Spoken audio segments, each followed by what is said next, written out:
You carried that pot to the table with both hands because nothing else was on it, and you knew without being told it had to last 3 days. Nobody thought to ask how she stretched it that far until she was gone. Here are 60 wartime recipes your grandparents actually ate to stay alive. During long campaigns, soldiers often had to rely on more than just their rations to stay fed. When the opportunity arose, hunting for fresh meat became not just a necessity, but a small victory in the midst of the hardships. Rabbits, deer, and wild boar were common targets. These animals were perfect for feeding a small group and could be cooked over a fire with minimal preparation. Roasting game was a simple process. After a successful hunt, soldiers would often skin and gut the animal, then roast it directly over an open flame or on a spit.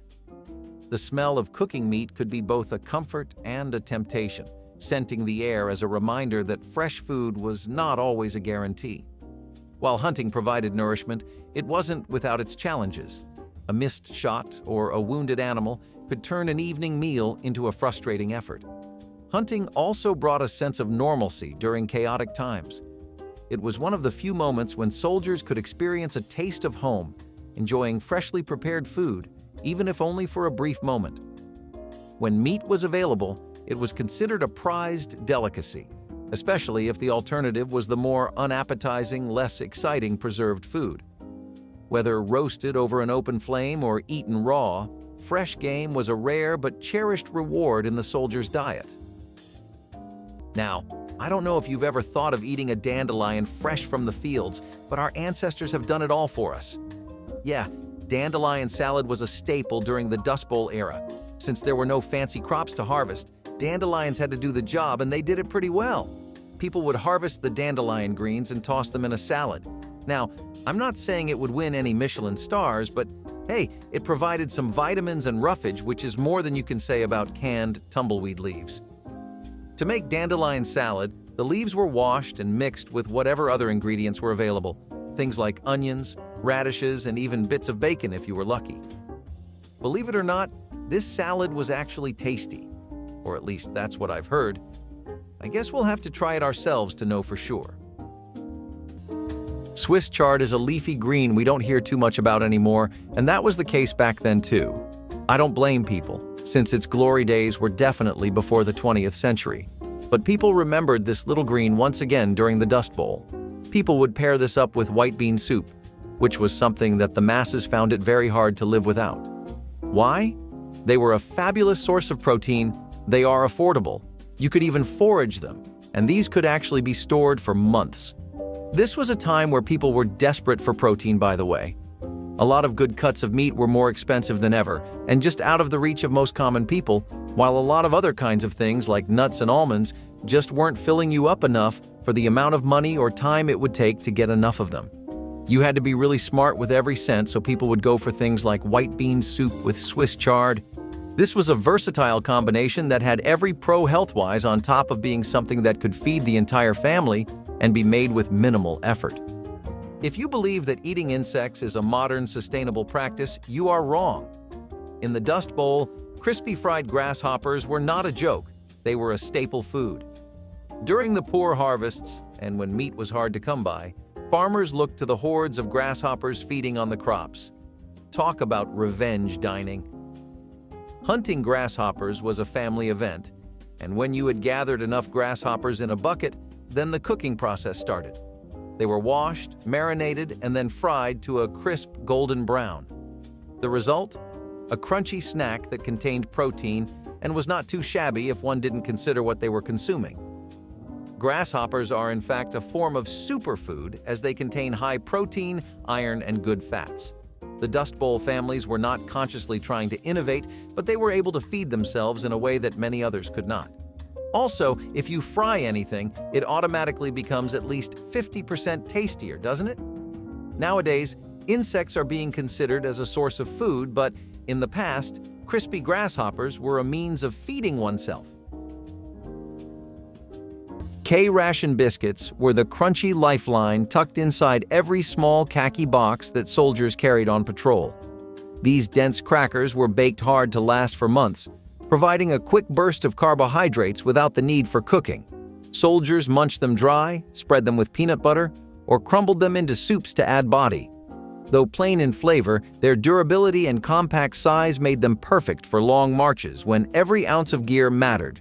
They held up through tropical humidity and bitter cold, never losing their crispness. Some men joked they could break a tooth, while others swore they were the best part of the ration kit because they stayed edible when other items spoiled. In the chaos of combat, a biscuit that never failed became a quiet reassurance. Back home, the same recipe inspired civilian crackers and snack breads, proof that even the simplest field food could leave a lasting mark on American kitchens. By now, you must be getting an idea of how many basic things really slipped out of people's hands, including once common delicacies like sour cream. People found a good replacement that met them halfway for more or less the same experience in potato flour sour cream, which used potato flour and sugar to copy the essential taste of sour cream. It came pretty close too, if we do say so ourselves. You do not have to hear it from us though, just search this classic World War II recipe up and you will find many references dating back to this era about the recipe. This would later go on to inspire dishes like sour cream potato rolls in more stable times, and folks still kept the recipe in rotation. Corned beef hash was pretty much a mix of corned beef, potatoes, and onions. Corned beef, also known as salt beef, was popular in most Commonwealth countries during both the World Wars. Although the exact origin of corned beef is unknown, it most likely came about when people began preserving meat through salt curing. This dish was a practical way to use up leftovers and stretch food supplies, and was often served for breakfast or dinner. The best part? It was very filling at a very low cost. It is also the ultimate hangover cure before, or at least it was before people discovered avocado toast. But let's be real, nothing beats a good plate of hash when you're craving something satisfying. Hominy grits were a really classic staple from the South, particularly from Appalachian cuisine.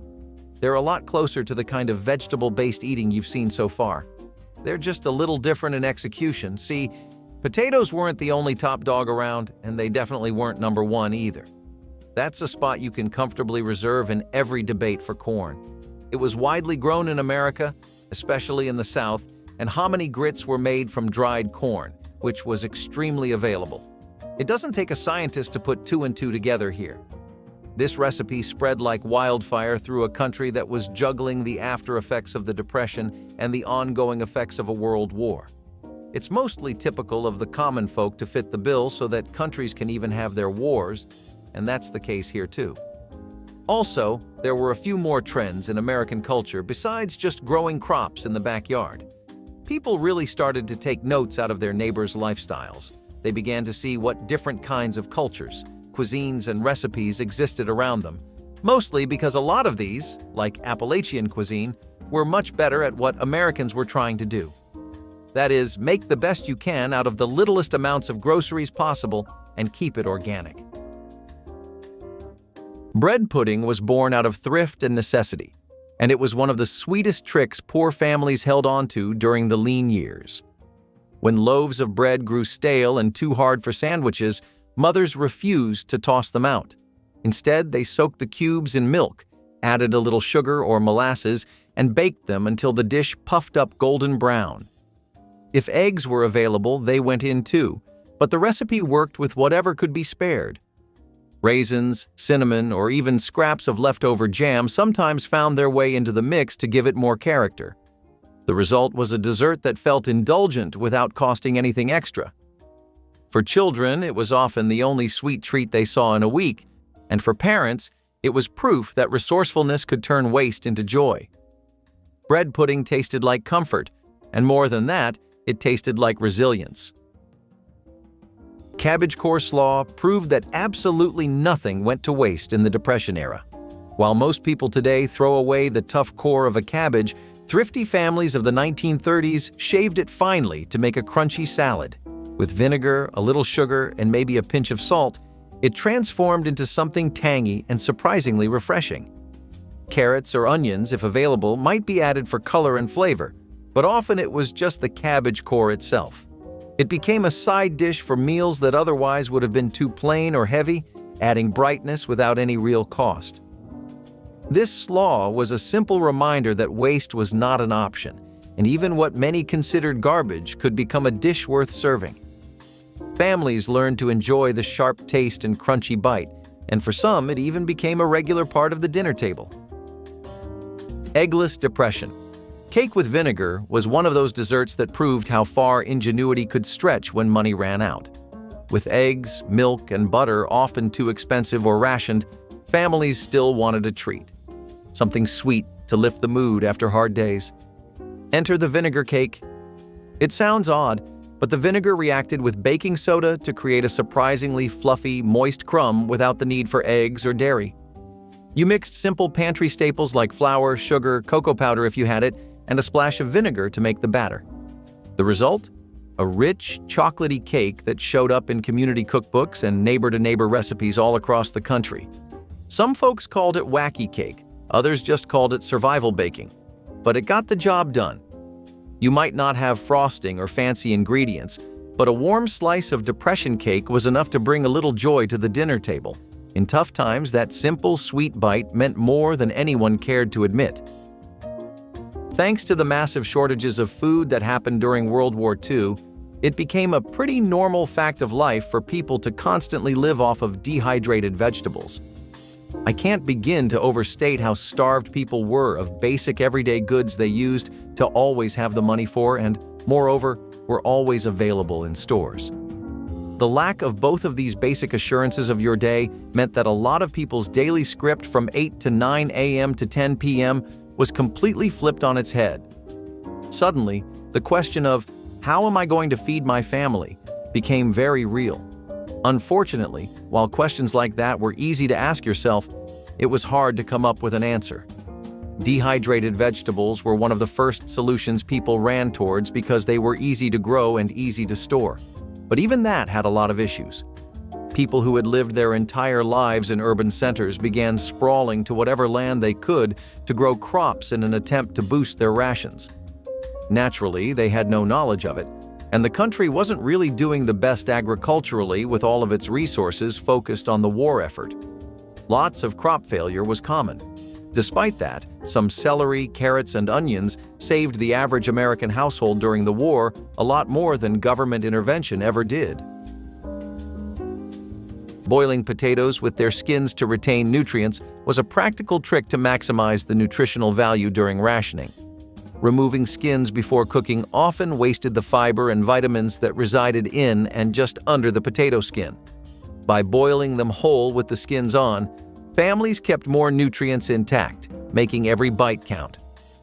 This method also reduced preparation time and minimized waste in kitchens where every resource mattered. After cooking, the skins were peeled off easily, sometimes used in other dishes or composted. Potatoes were a staple wartime food due to their availability and ability to grow in many regions. This simple step ensured that their health benefits were not lost in the cooking process. The technique showed how attention to detail in the kitchen could stretch limited food into a more nourishing meal. Today, many cooks appreciate this method for both nutrition and flavor, keeping a small wartime secret alive. Ginger-spiced carrot fritters were a lively surprise on dinner plates otherwise filled with muted wartime flavors. Grated carrots mixed with flour, a little powdered milk, and chopped preserved ginger formed a bright orange batter that sizzled in the skillet.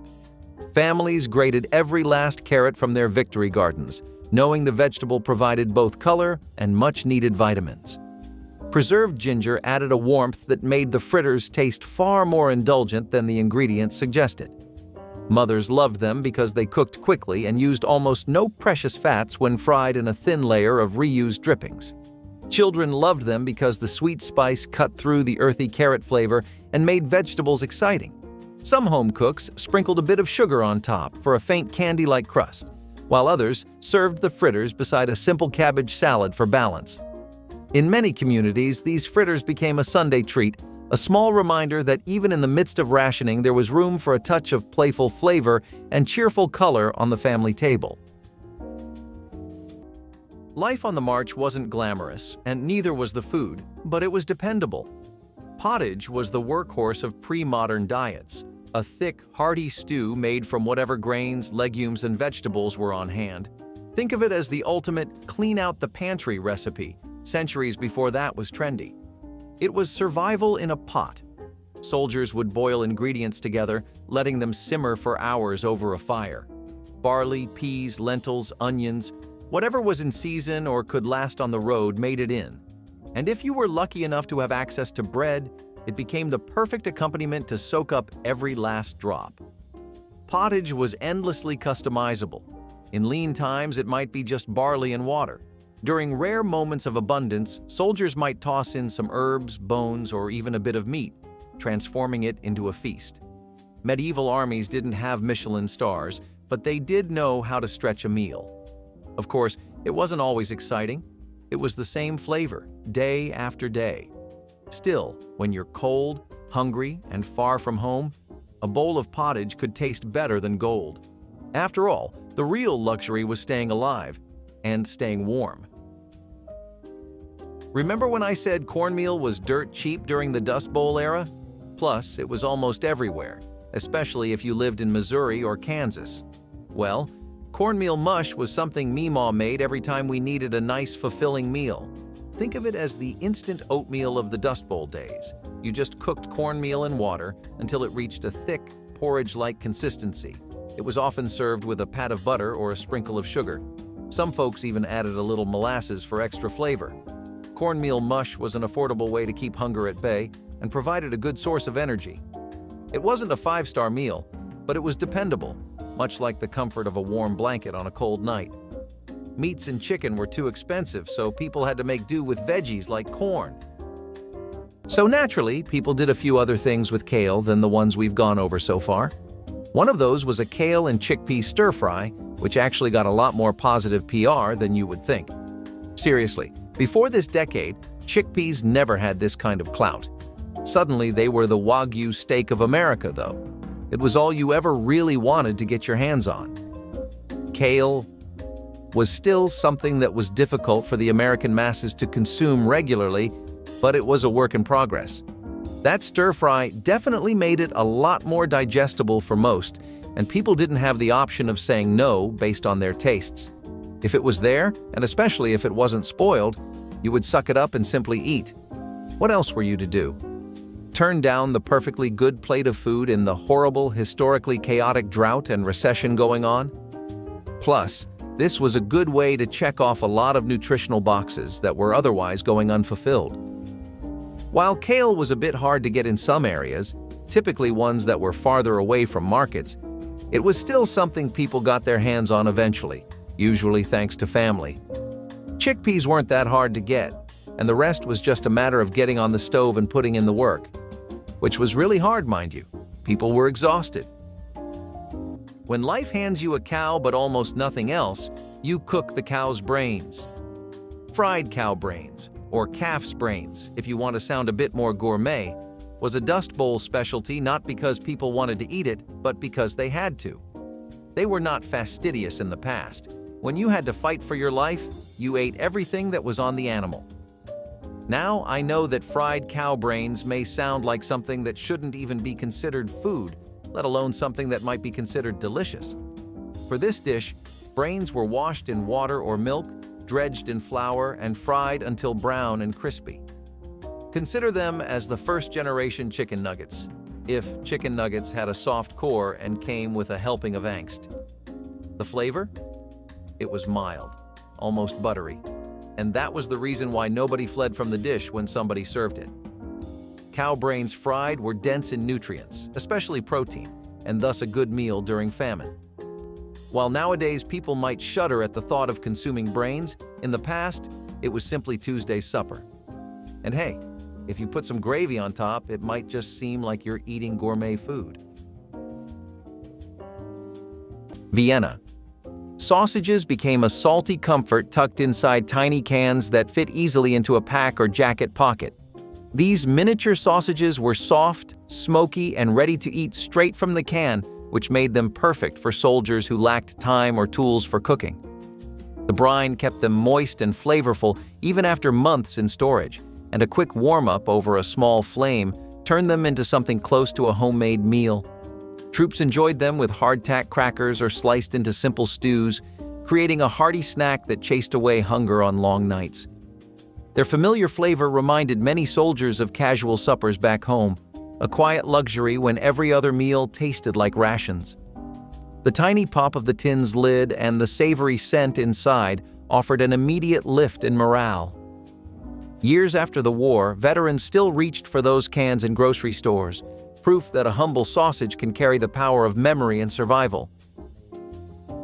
It was rare to get protein from actual meat during that period, but that didn't stop people from fulfilling their cravings by dabbling in mock cuisine, such as the popular mock fish fillet.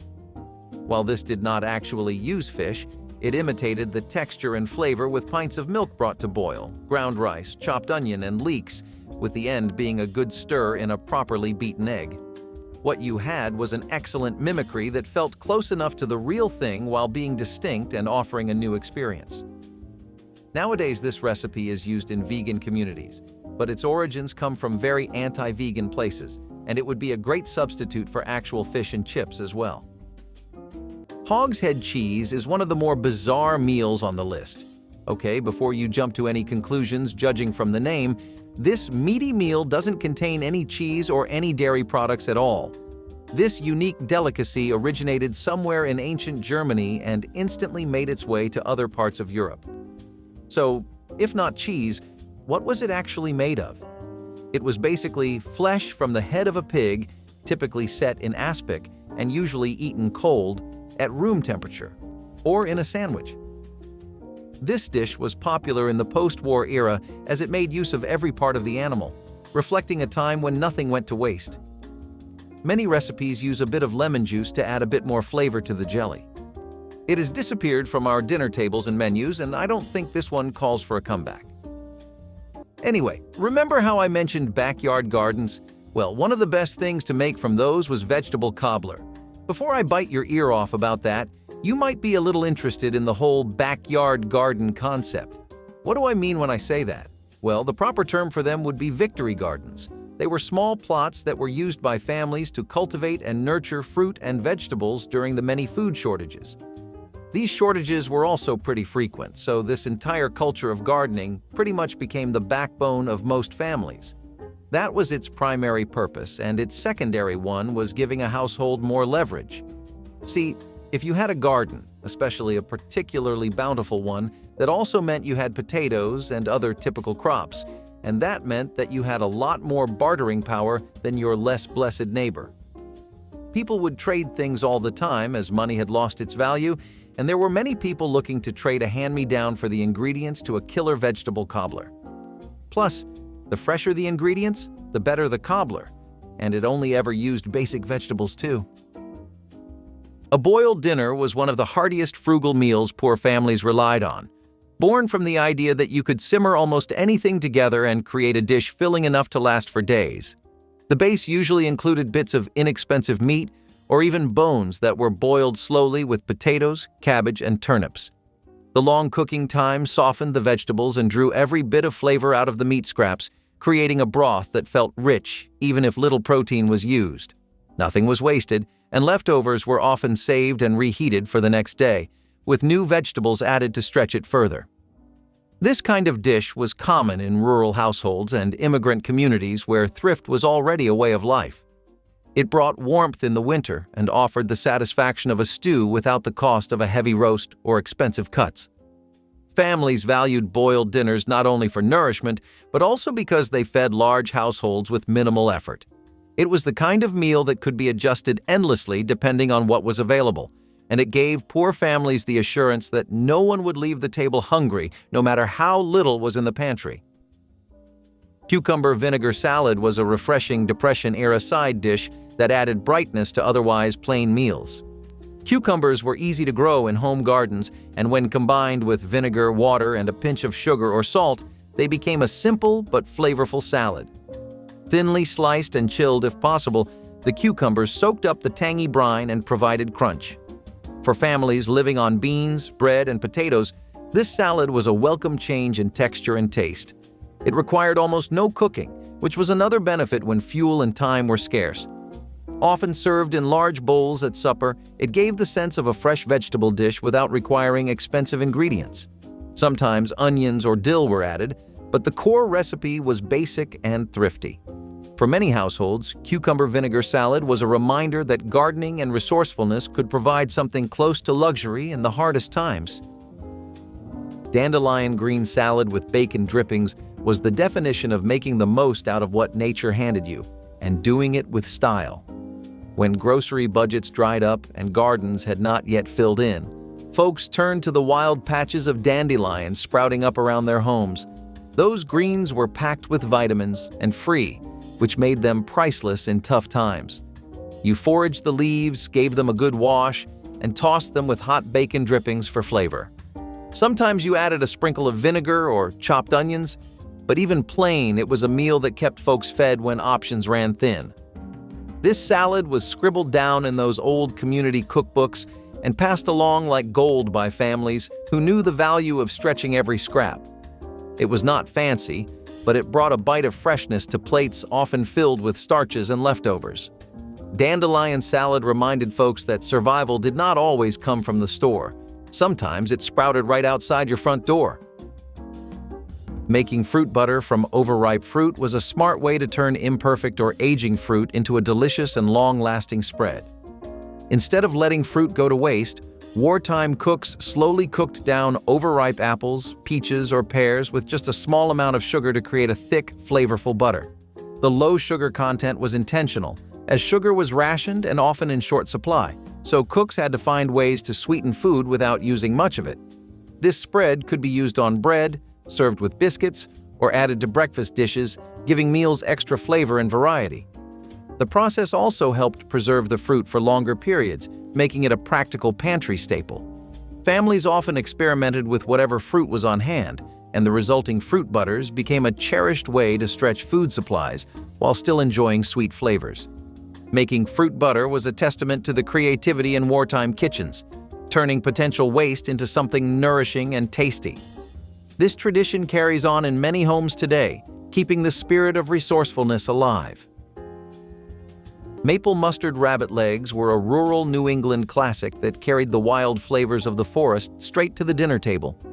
Hunters snared or shot rabbits in nearby woods, bringing home a lean protein that required no ration coupons.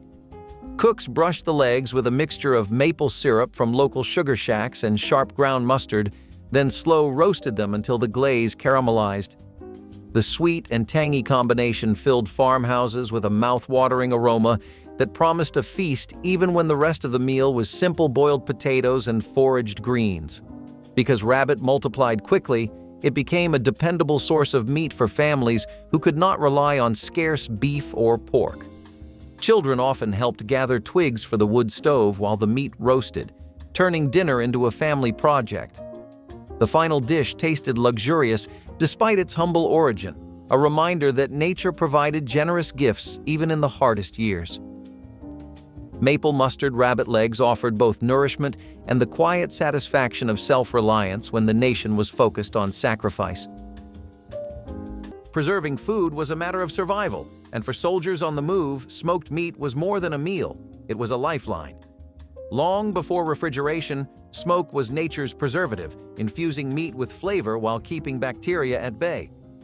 Unlike salted meat, which could be tough and overwhelmingly briny, smoked venison, beef, or even pork offered a more palatable and aromatic option. The process wasn't quick. Smoking meat required hours, sometimes days, over low, consistent heat, with wood types carefully chosen for their flavor. Hickory, oak, and applewood were integral to the preservation process. Once smoked, the meat could last for weeks or even months, making it ideal for soldiers who had to carry their food supply on their backs. This preservation method wasn't without its quirks. Smokehouses where the magic happened became a common sight near military camps. They were so important that losing one to fire or sabotage could cripple an army's food reserves. Of course, the soldiers weren't exactly gourmands. A joke went that smoked meat was great for keeping your teeth in shape, if you could chew through it. But on a cold night, after a long march, a strip of smoked beef paired with bread or pottage was as close to comfort food as a soldier could get. So, Pickling was a common practice during the Dust Bowl, and when you're not sure whether you'll wake up to a fresh harvest of fruits, preserving them is the way to go. And what's a better way of preserving fruits than pickling them? I mean, you could dehydrate nature's sweets, but picking is a whole lot tastier. Pickling involves soaking fruits in a mixture of vinegar, salt, and spices. Fruits like apples, peaches, and even cherries were pickled with sugar and vinegar to create a sweet and tangy treat that could last throughout the year. These pickled fruits were often enjoyed as a side dish or used to add a bit of sweetness to other meals. It's crazy to think that pickled fruits were one of the only sweet treats available during the Dust Bowl era.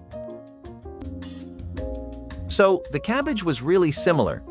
Basically, during the Dust Bowl, it was mostly a competition of how fast you could grow something and how conveniently you could do it. People weren't bothering with anything that took more effort than it was worth or didn't give immediate results. And honestly, I completely get them. Why would you waste your time on crops that are inherently difficult to grow when even the easy ones are going through so much crop failure? Cabbage was one of those easy-to-grow plants, and it became a national savior for lots of people. Cabbage stir-fry with onions and garlic was something people could enjoy every other day, as most of the core ingredients were things they had already been growing in their backyard gardens or preserving for a long while. At this point, the average American person is still used to keeping their experience with cabbage to just burgers, but the Dust Bowl pushed everyone out of their comfort zone just for the sake of survival. If you always believed that only the drippings can be used to make gravy, then you are wrong. Blood gravy was a Dust Bowl staple that created a meal from the most unappetizing of ingredients, animal blood.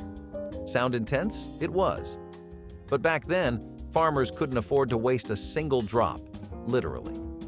Blood gravy was produced by drawing fresh blood from animals, particularly pigs or cows, and then mixing it with flour, milk, and spices to make it into a thick paste that was served as a relish. Served over biscuits or potatoes, it was rather tasty and rich in nutrients, which came as a complete shock. During a period when people suffered from a lack of iron, blood gravy was, in fact, a sort of multivitamin. This dish was both a product of ingenuity and the expenditure of a considerable amount of effort. Getting the blood was not easy, but the meal was filling. For today's food lovers, it may be hard to swallow, but blood-based recipes are not something new to the culinary world, since there is blood pudding from Sweden and dinuguan from the Philippines. Would you try it? Seriously, I can take it if it's presented on a fluffy biscuit, and if it's well seasoned, I might be willing to try it. Dust Bowl cooks were masters of turning nothing into something, and blood gravy is a perfect example of that adage. Chocolate D-bars were dense, high-calorie chocolate rations carefully engineered to survive scorching climates and keep soldiers moving when nothing else could. Unlike a regular candy bar, these blocks were deliberately less sweet so that men would eat them for fuel rather than sheer pleasure, though many still considered them a rare treat. Each bar packed enough energy to sustain a soldier through long marches or sudden combat, and the faint cocoa aroma offered a hint of home even in the middle of a battlefield. Wrapped in tough foil to withstand jungle humidity or desert heat, the bar remained intact after weeks of transport. Soldiers often nibbled them slowly, savoring every bite while leaning against a foxhole wall or crouched in a cold tent. The simple act of unwrapping the thick chocolate was a small ritual of comfort and endurance. For many veterans, the memory of that bittersweet flavor lingers as a reminder of both the hardships and the brief moments of sweetness that defined their wartime days. A more simple breakfast to get people's day started was creamed peas on toast. Look, lots of homes could only use so much butter, and spices like cinnamon or other toppings very popular with toast nowadays were definitely out of the question. People still need a good kick to get their Monday in motion, and these peas were not only a wonderful source of protein, but the cream on the toast made for a filling breakfast too. There was a massive emphasis in World War II on dishes that prioritized nutrition while keeping you full, or as full as you could get. In America, every household was more than willing to compromise a bit on flavor, elegance, or presentation in exchange for more practical food that still tasted all right. Creamed peas on toast understood the assignment perfectly and fit the bill. Meatloaf. Who doesn't love this classic comfort food? But what happens when you get a sweet craving and add a little twist to it? Well, you get meatloaf with brown sugar glaze. Meatloaf is a traditional German, Scandinavian, and Belgian dish, and it is a cousin to the meatball in Dutch cuisine. But a brown sugar glaze? That's where things got exciting. This dish was a culinary experiment of the Wei days, and it's safe to say it was a huge success. Every continent came up with their own variations of this dinner, and it became a centerpiece at every dinner table. It was basically combining ground meat, breadcrumbs, and spices, topped with a caramelized brown sugar and ketchup glaze. What could go wrong with that? Meatloaf is still a staple for most people around the world, but you don't really see it get paired with a brown sugar glaze anymore. It was just a post-war craving, I guess. Eggless noodles with gravy were another really innovative meal that helped people out during the World War. The rationing efforts made sure eggs didn't escape either. What implications did that have on the common man? Well, you see, it can be a little jarring when you've grown up on nothing but egg noodles. However, this eggless recipe is a lifesaver exactly because of that. See, eggs were too precious of a commodity during the war to use on just one noodle-based meal for the day. Instead, eggless noodles used flour, water, and sometimes just a little bit of oil. That's still a lot more reasonable of an ask from a struggling household than half a dozen eggs or something. Plus, you could make these just at your home, requiring nothing else. You didn't need to use anything store-bought or anything packaged. The versatility wasn't something you could ignore either. Eggless noodles went with just about any makeshift gravy or sauce, and that meant you could spin this flour, water, and oil mixture 1,000 different ways. Depending on what you wanted, you could be revisiting all your favorite noodle recipes. It really helped people out to dabble a little in what they used to eat regularly before things got so rough.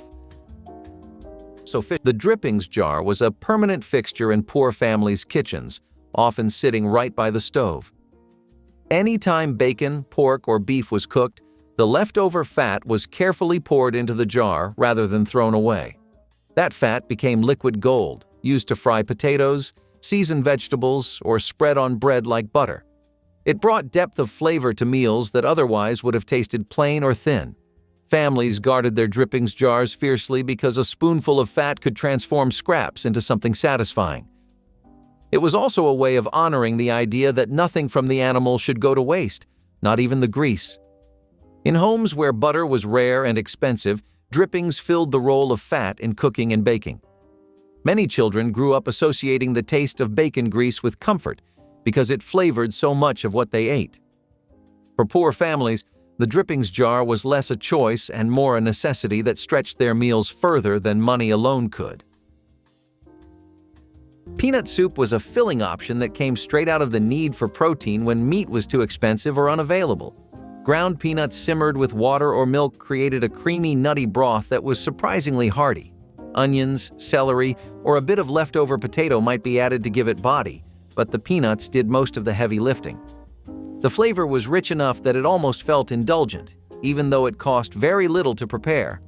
Served with cornbread or biscuits if available, it could stretch into a complete meal for an entire family. Many households in the South relied on peanuts as a cheap crop, and this soup was a natural way to put them to use. For many children who grew up during the Depression, peanut soup became a nostalgic memory of warmth and survival, showing how simple ingredients could stand in for things they could not afford. Potato cakes from leftover mash might not sound exciting, but they were a lifeline for families trying to stretch every bit of food they had. Leftover mashed potatoes never went to waste, and these fried patties were living proof. You mixed the cold mashed potatoes with flour or breadcrumbs, sometimes an egg if you were lucky, and fried them in a hot skillet until they were golden brown and crispy on the outside. It turned yesterday's leftovers into today's breakfast or dinner side. Potato cakes filled plates when grocery money ran low and the pantry looked empty. They popped up in all those frayed, oil-stained cookbooks because they made sense. They stretched food, cost nearly nothing, and fed everyone without complaint. You could dress them up with chopped onions, bits of herbs, or a dollop of sour cream if you had it, but most folks just ate them plain with salt and pepper. It might not be fancy, but these simple cakes brought a little warmth, crunch, and comfort to the dinner table when options were slim. If nothing else, they proved that waste was never an option back then. Using gelatin to set leftover meat juices was an ingenious way to transform scraps into a new dish that stretched ingredients further. After roasting or boiling meat, the remaining juices were collected and combined with gelatin, which was more commonly used in wartime cooking than it is now. This mixture was poured into molds and refrigerated, creating savory aspects that could be sliced and served. These dishes added variety to meals and made use of parts that might otherwise be discarded. Gelatin helped preserve the nutrients and flavors, providing protein-rich options even when fresh meat was limited. The resulting aspects were often mixed with chopped vegetables, eggs, or bits of meat, making them more appealing and hearty. This technique reflected the resourcefulness of wartime kitchens, where wasting any part of food was unacceptable. Aspics served cold also offered a refreshing change in warmer months. Although gelatin dishes have faded from modern menus, they once held a respected place at tables across America. Rediscovering this trick shows how creativity and respect for ingredients helped families survive with less. Turnip-top greens and grits gave wartime families a way to savor every part of a plant while turning a Southern staple into a sustaining evening meal. Farmers and gardeners gathered the leafy tops of turnips, washed them carefully, and sautéed them with onions and a small cube of bacon fat saved from previous meals. The greens softened into a deep, savory tangle that tasted rich despite the modest ingredients. These were spooned generously over steaming stone-ground grits, a grain that was plentiful in the South and not heavily rationed. The combination delivered vitamins, minerals, and enough hearty texture to feed a hungry family after a long day of fieldwork or factory shifts. Neighbors often traded turnip tops for cornmeal, ensuring that nothing from the garden went to waste. Children would mix everything together, turning the bowl into a creamy green swirl that was as comforting as it was filling. This dish was a celebration of thrift and community spirit, proving that frugality could produce a meal every bit as satisfying as those served before the war. For sailors at sea, ship's biscuit was the original survival food. Tough, durable, and ready for whatever the ocean could throw at it. Made from flour, water, and sometimes salt, this dense, rock-like bread was a necessity during long voyages. The biscuits were designed to last for months without spoiling, but in the humid, salty conditions aboard ships, they often came with an unwelcome bonus: weevils. Yes, those little critters that make every meal feel like a crunch on a whole new level. Despite its toughness and the occasional extra protein from those weevils, ship's biscuit was a staple for maritime forces. While sailors would dunk them in water or soup to soften them, it didn't make them any more appetizing. In fact, if you've ever wondered why sailors were often depicted with a scowl, maybe it wasn't just the rough seas. Maybe it was the food. The biscuit's longevity was its biggest asset. In a world where fresh food was a luxury, ship's biscuit could endure for months in storage. But let's face it, if your lunch comes with a side of bugs, you might start dreaming of anything but biscuits. Still, it was a part of naval life. Tough, resilient, and certainly something you'd hope to eat only out of necessity. So if you go on over to the African American community during this time, especially in the rural South, then you'll find that a lot of them were introducing Americans to something new. Black-eyed peas and collard greens were a traditional pairing that was passed down in their community for ages, and it really pulled its weight for everyone throughout the Depression. Before all this mess had started, people weren't really too aware about the benefits of a black-eyed pea or how easy it was to grow. In fact, beyond navy and pinto beans, the average American didn't really think about what else was out there. Maybe the occasional split pea, but that's it. Collard greens still had a lot more of a reputation for being a super healthy dish you should always be eating. But it was hard to get the kids onto that kind of food.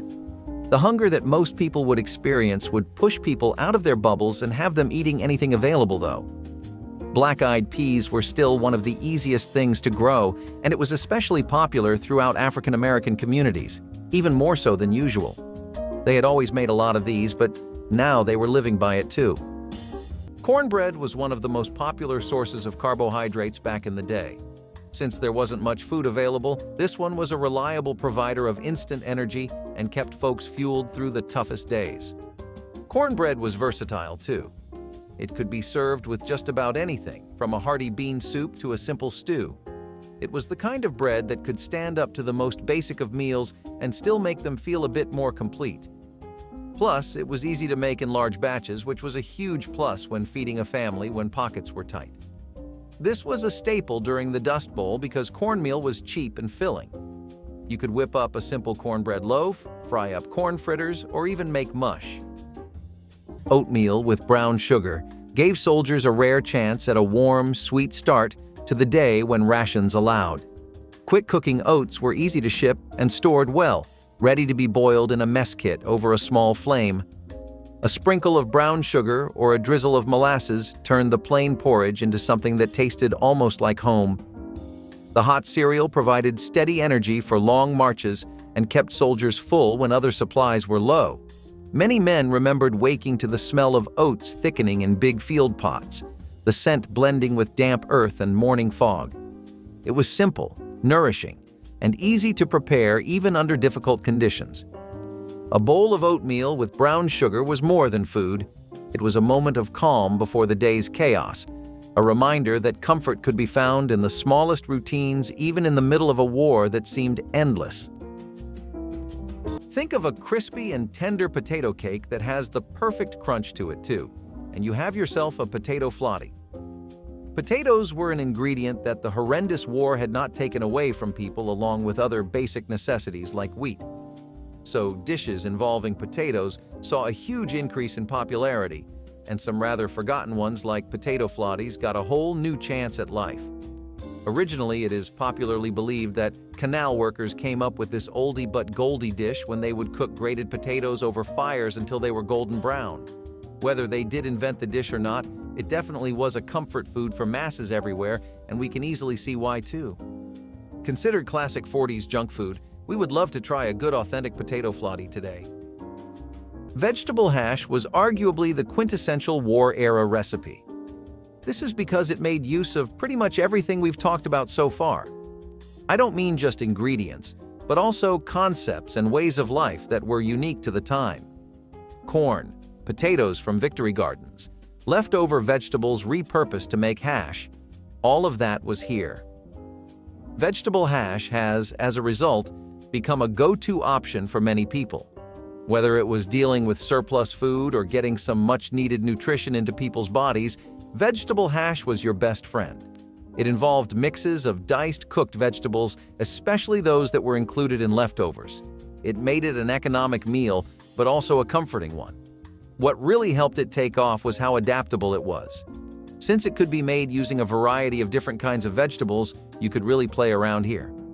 Different homes would have different vegetables, which would also reflect regional tastes. For example, in predominantly African American communities, it was more likely that you'd see black peas being used. Apple brown. Betty was a dessert that showed just how creative poor families could be when faced with stale bread that would otherwise be tossed aside. The dish began with layers of buttered crumbs made from the old bread, placed into a baking dish alongside sliced apples and a sprinkle of sugar. Sometimes cinnamon or nutmeg was added if the spice jar still had a little left, and molasses or honey could step in when sugar was short. Once baked, the mixture turned into something warm, sweet, and comforting that felt almost luxurious compared to the daily meals of beans and bread. Kids especially loved it because it tasted like pie but was far easier and cheaper to make. Parents loved it because it stretched ingredients they already had in the pantry. The smell of apples and sugar baking in the oven made even the smallest kitchen feel rich for a little while. Apple Brown Betty was not just about feeding a family on scraps, it was about giving them a taste of joy when times were otherwise lean. For many, the memory of this simple dessert is tied to childhood and survival, proof that comfort can be baked out of almost nothing. Potato rarebit was one of the Depression's clever ways to make potatoes feel more special than they were. The base idea was to take mashed or sliced potatoes and top them with a thin sauce of cheese, milk, and spices. Cheese was often scarce, so the sauce was made with very small amounts stretched as far as possible, sometimes even flavored with mustard to give it more punch. The result was a dish that felt rich and indulgent, even though it used little more than potatoes and scraps of cheese. Families would bake or broil it to give the top a golden crust, making it even more appealing. It was filling, cheap, and versatile, perfect for serving a large family. Children especially loved when potatoes got transformed this way, since it was a rare chance to enjoy something creamy and flavorful. Potato rarebit may not be common today, but it was beloved back then. Stewed tomatoes over rice was poor man food that turned two basic staples into dinner when nothing else was left. You opened a can of tomatoes, or stewed your own if your garden was generous, and poured them over plain boiled rice. That was it. Maybe a pinch of salt, pepper, or a splash of vinegar if you had it, but most families kept it plain and simple. The tomatoes added moisture, acidity, and enough flavor to make a bowl of plain rice feel like a meal. This dish was a Depression-era favorite because it used pantry ingredients that were cheap, easy to store, and stretched to feed big families. It popped up in countless old cookbooks and neighborly recipe swaps, quietly keeping folks full during the hardest years. It was humble, maybe even a little sad by today's standards, but when hunger was real and money was tight, stewed tomatoes over rice was more than food. It was peace of mind, one spoonful at a time. Using cabbage leaves as wraps for stuffed vegetables was a natural and economical way to hold ingredients together during times of scarcity. Large cabbage leaves served as edible containers for mixtures of grains, vegetables, and sometimes small amounts of meat. Wrapping dishes this way conserved cooking vessels and made serving easier. The leaves added a mild, fresh flavor and extra fiber to meals. Cabbage was widely available, inexpensive, and hearty, making it a perfect vegetable to support this technique. Stuffed cabbage leaves were filling and visually appealing, offering a sense of comfort despite limited ingredients. This method also reflected the wartime emphasis on stretching every resource without waste. Many families passed down recipes that used cabbage wraps, keeping the tradition alive long after rationing ended. Revisiting this trick today reveals how simple, affordable vegetables became heroes in kitchens facing adversity. Baked peanut loaf with tomato glaze turned a humble pantry staple into a protein-rich dinner centerpiece. Ground peanuts, crushed into a coarse meal, were mixed with breadcrumbs, chopped onions, and a little powdered milk before being packed into a loaf pan. A thin glaze of tomato sauce spiked with cider vinegar was brushed over the top. Then the loaf baked until firm and aromatic. Peanuts were inexpensive and widely available, offering vital protein when meat was scarce or ration stamps were gone. The nutty aroma filled the house as the loaf cooked, and families sliced it thick to serve with mashed potatoes or a handful of garden greens. Children often helped grind the peanuts with hand cranks, turning dinner preparation into an interactive chore. The sweet tang of the tomato glaze balanced the earthy flavor, making the dish surprisingly satisfying even for those accustomed to beef roasts. Baked peanut loaf proved that creativity and resourcefulness could turn an everyday snack into a memorable wartime meal that kept everyone at the table full and content. For centuries, armies on the move relied on foods that were as tough as the soldiers themselves. Dried beans and lentils were real tiny powerhouses of nutrition that were easy to carry, nearly impossible to spoil, and packed with protein and calories. With a little water and patience, these humble legumes could transform into a hearty meal capable of sustaining entire armies. They were very economical. A single sack of lentils could feed dozens, making them a staple in ancient armies like the Romans and the Greeks. Lentils were so integral to the Roman diet that some historians called them the soldier's caviar, though that might have been more wishful thinking than reality. Cooking them, however, wasn't always straightforward. Soldiers often had to soak them overnight, a luxury they didn't always have during marches or battles. This meant the occasional crunchy surprise when time ran out. Despite their simplicity, beans and lentils had one undeniable perk. They could adapt to almost any flavor. Whether cooked in a broth with onions and herbs or simply boiled with a pinch of salt, they delivered the nourishment soldiers needed to keep fighting. And while no one was writing poetry about legumes, one thing was certain: these little guys pulled their weight. We've got one thing straight: meat was scarce during the dust storm era, so jackrabbits became a surprising alternative. These nimble critters were abundant in the wild, and they provided a valuable source of protein. Jackrabbits were often stewed or roasted, and its meat was said to be quite flavorful when prepared correctly. Jackrabbits, those long-eared critters that seemed to hop faster than a speeding bullet, became a potential meal. I'm not sure how they caught them, but I imagine it was a wild chase through a dust storm. Cooking jackrabbit was more of a skill than creativity, and preparing this dinner was a labor of hard work, as it was a lean meat that needed to be tenderized and seasoned well, but when done right, it was totally worth it. Potato and chickpea curry with rice was a really good combination that was pretty much built for the environment people were finding themselves in the Dust Bowl. The recipe changed with each different area and state, but for the most part, the core mix of potatoes, dried peas, and rice was the same. People would substitute white rice with brown rice wherever they could because the latter was cheaper, and it made sense to stretch your pantries out as much as you possibly could. Potatoes, especially, were a rock-solid friend to rely on for the American people. They were one of the easiest things you could possibly grow. You could make so many things perfect for a large number of people with them, and they were full of health benefits. A side bonus was that they'd really keep you full, but all this should give you an idea. It was almost impossible to exist without having a good stock of potatoes in your root basement. Onions, garlic, a water-based broth, and just thyme and salt pepper were used for the curry. Pretty bare bones, right? Yet to them, that was still a phenomenal dish to come home to. If you are considering giving up Starbucks as a hardship, just try making your coffee out of these plants. Dandelion coffee came into existence during the Dust Bowl when people could not afford coffee beans and other products. That's right. Those yellow flowers that appear on your lawn in spring and are so annoying once provided the means to satisfy caffeine cravings at the survival level. For it, people would uproot dandelions, bake the roots until they were black and toasty, and then pulverize them into a brew. There was no sugar or cream, just the natural taste of roasted roots. It was not as strong as real coffee, but it provided people with something warm to drink in the mornings when they were unsure about the future. Moreover, dandelions were free and easily available. No need to go to Starbucks. To the chagrin of dandelion coffee, it is now considered a health drink. Rich in antioxidants, it is believed to have liver benefits and can be found at health food stores for a hefty price. It was not about the latest fad diet or the newest way to live a healthier lifestyle. It was about not going insane without your cup of coffee in the morning. I can't help but wonder how the farmers of Dust Bowl must have been feeling sipping on this dandelion brew and hoping for a better tomorrow and a decent cup of coffee.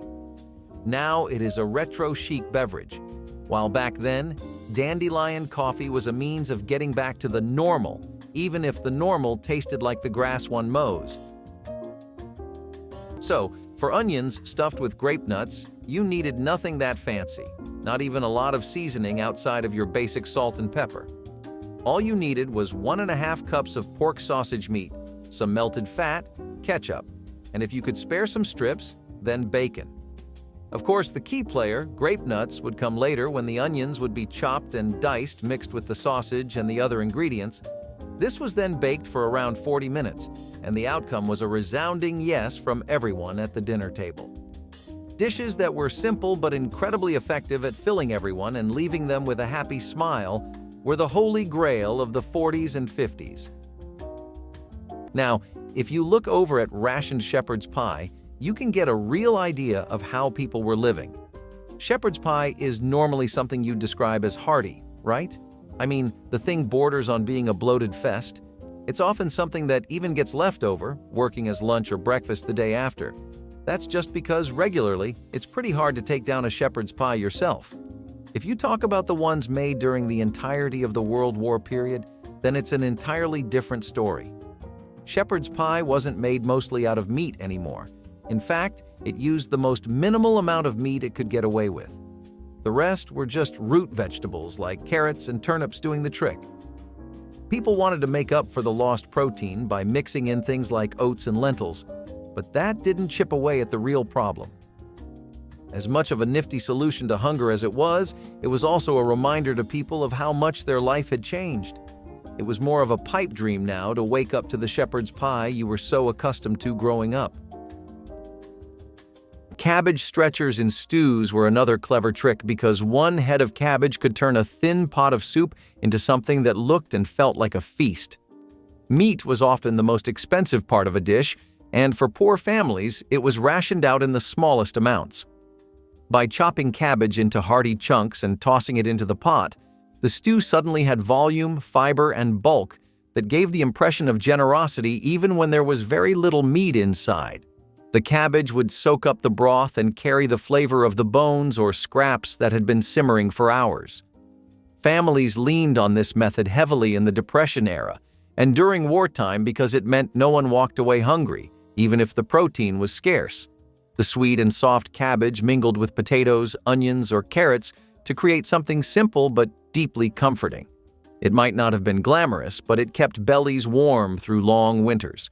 Stretching meat this way was the difference between a family meal and a disappointing half-empty pot.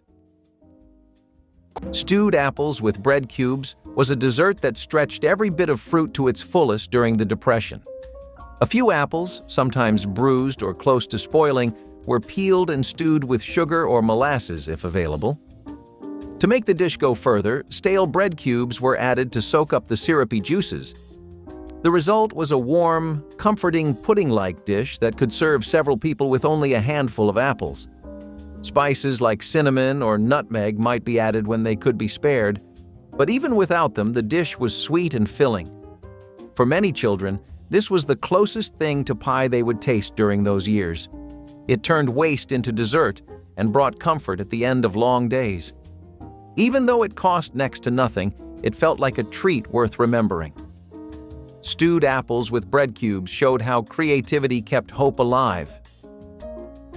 Bread and milk supper bowls were as plain as it gets, but they filled empty stomachs when there was not much else to eat.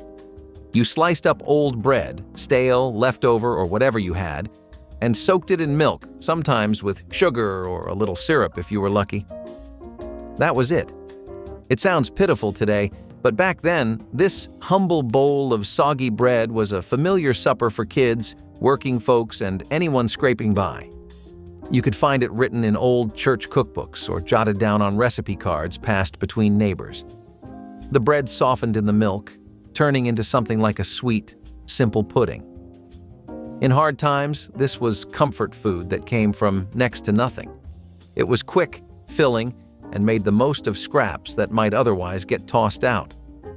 Some families called it poor man's cereal, and it showed up at breakfast, lunch, or dinner, depending on what was left in the pantry. It was never anyone's first choice, but when times got tough, bread and milk bowls made sure no one went to bed hungry. Cooking with pressure. Cookers for efficiency became a valuable trick during World War II when fuel and time were limited. Pressure cookers reduced cooking times drastically by trapping steam and raising the boiling point of water. This meant tougher cuts of meat and dried beans could be prepared quickly, saving both energy and precious time. Many families learned to use pressure cookers to stretch ingredients further, making dishes that would otherwise take hours on the stove. These pots also helped preserve nutrients that might be lost during longer cooking. The ability to prepare a hearty meal fast was essential when rationing limited both fuel and food.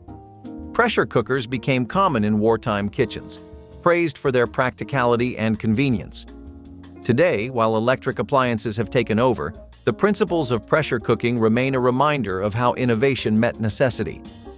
Using a pressure cooker was not just about speed, it was about making the most of scarce resources and easing daily burdens in difficult times. Cranberry bean bake combined two ingredients that seemed almost destined to meet in wartime kitchens: hearty beans for protein and tart cranberries for brightness. Home cooks soaked white beans overnight, then layered them in a baking dish with handfuls of fresh or dried cranberries and a drizzle of molasses for sweetness. The slow oven heat coaxed the flavors together until the beans were tender and the berries burst into a ruby glaze. This dish had special meaning for families in New England, where cranberries grew in bogs that did not require expensive fertilizers or imported seeds. Beans, meanwhile, were ration-friendly and could be stored dry for months, making them a reliable staple when meat was scarce.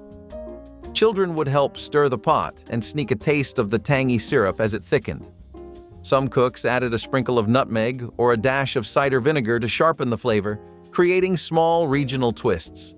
Served hot from the oven, the cranberry bean bake brought color and cheer to dinner tables that often saw only shades of brown and gray during the long war years.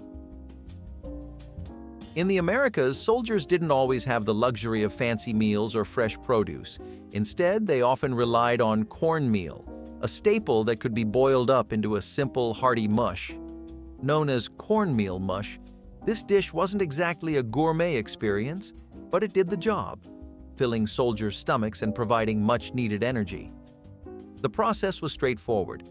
Cornmeal was boiled in water until it thickened into a creamy, porridge-like consistency. Though plain, it was easily adapted. Some soldiers would add a pinch of salt, while others might include a bit of sugar or molasses if available.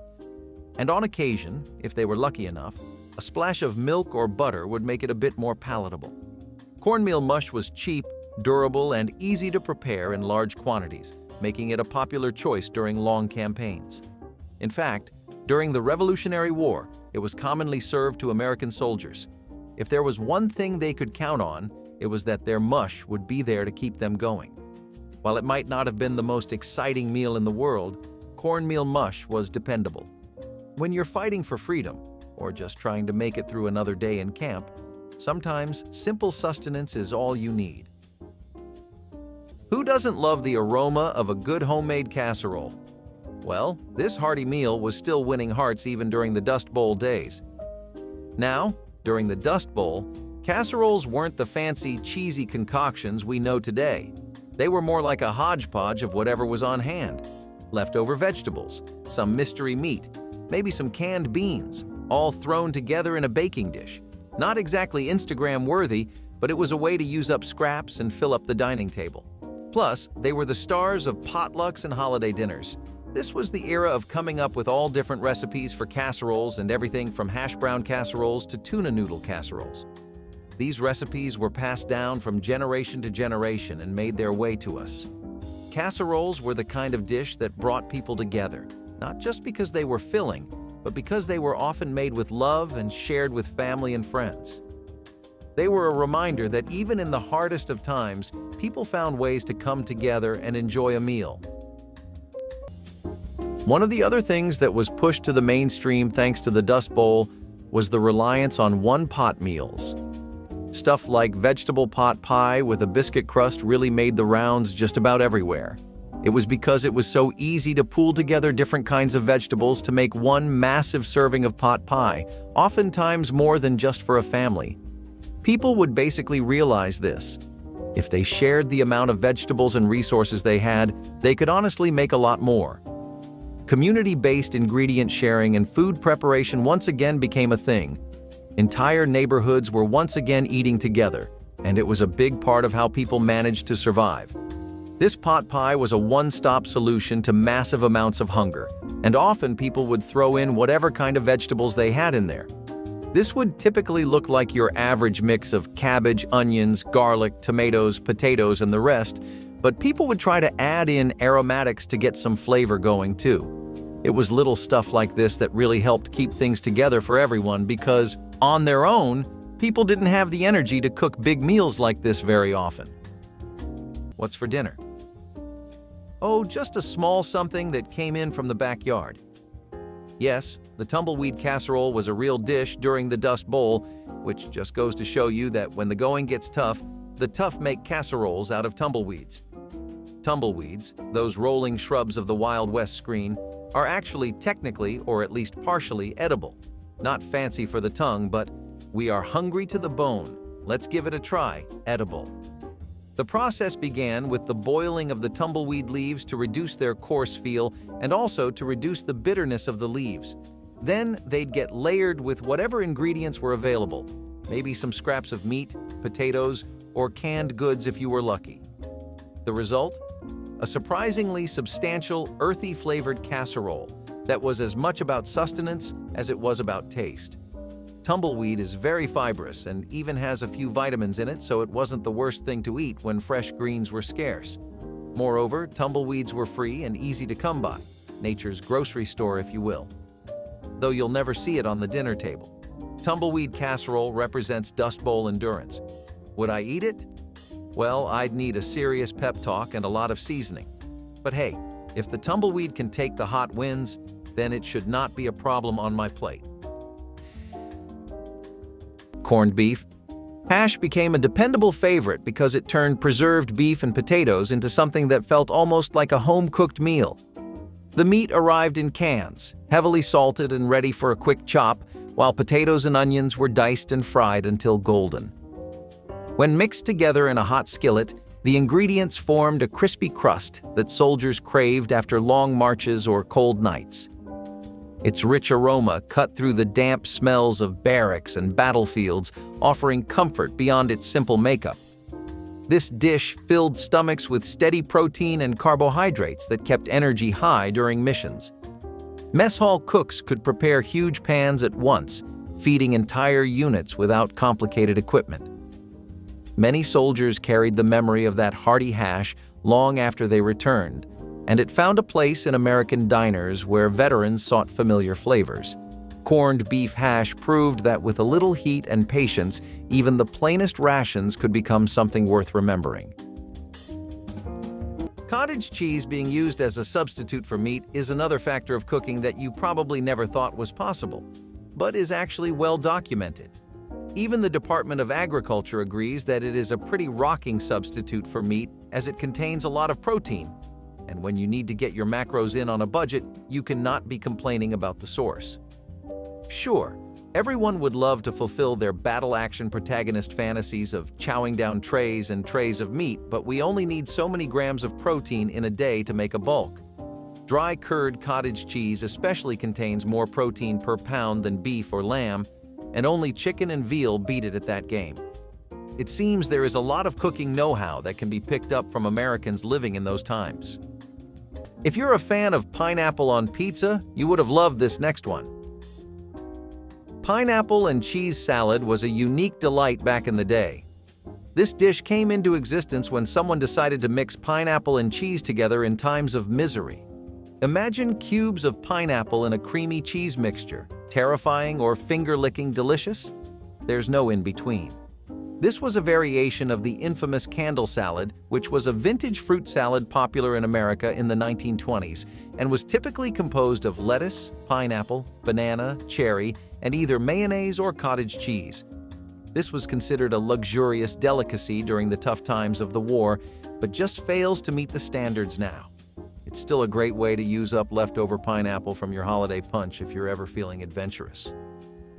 We're just getting started on the menu of a typical middle-class household during these times, though. Next on the list, we have Spam and potato casserole. Normally, your reaction to that would be a suspiciously raised eyebrow and an elaborate, "Huh?" But in times like these, it was a blessing to smell from the hallway. See, even with the whole rationing thing, there were preferences and levels to it. Fresh meat always took priority over things like Spam because they wanted to avoid cases of sickness on the front lines. That meant that while there was a big hit in the stocks of fresh meat all over the country, you couldn't say the same about Spam. Sure, it definitely wasn't as available as it used to be, but it wasn't half as scarce as everything else either. Spam was even spread and given out to people in need through Lend-Lease programs and became a pretty dependable source of protein in the United States. It was easy to preserve too, much more than fresh meat, which usually required cooling of some kind. Spam? You just had to make sure the can was on a shelf. Spam could also work with bread slices or casseroles, so that made it really easy to mix into a person's everyday regular diet. Dandelion green salad was the definition of making something out of nothing, because this food was plucked straight from yards, fields, and roadsides. Poor families knew that nature itself could provide when store shelves or wallets could not. Children were often sent outside with small baskets to gather bunches of the bitter greens, which were then washed carefully and dressed with a splash of vinegar or a sprinkle of salt. It was not glamorous, but it was fresh, and it came without a price tag. Many families swore by the health benefits of these wild greens because they offered vitamins that were otherwise hard to come by when diets were thin on fresh produce. The taste was sharp and earthy, but hunger made everything more welcome, and the salad filled a gap that could not be ignored. Eating what the land gave you, even if it was a weed, was a skill that kept countless households going during hard times. Ketchup sandwiches may sound like a joke today, but in the Depression era, they were a quick meal for children and adults alike. With meat out of reach for many, a slice of bread spread thin with ketchup became lunch or even dinner. The tangy, sweet flavor gave the illusion of something more filling, especially when paired with a second slice of bread. Sometimes butter or margarine was added if available, but most of the time it was just bread and ketchup. While humble, it provided calories when little else was around, and children often looked forward to it simply because it tasted different from the usual plain bread. It was also portable, making it an easy option for workers or school lunches. Though it might not sound appetizing now, it kept hunger away for countless families. For many who grew up in the 1930s, ketchup sandwiches became an unforgettable part of their childhood survival.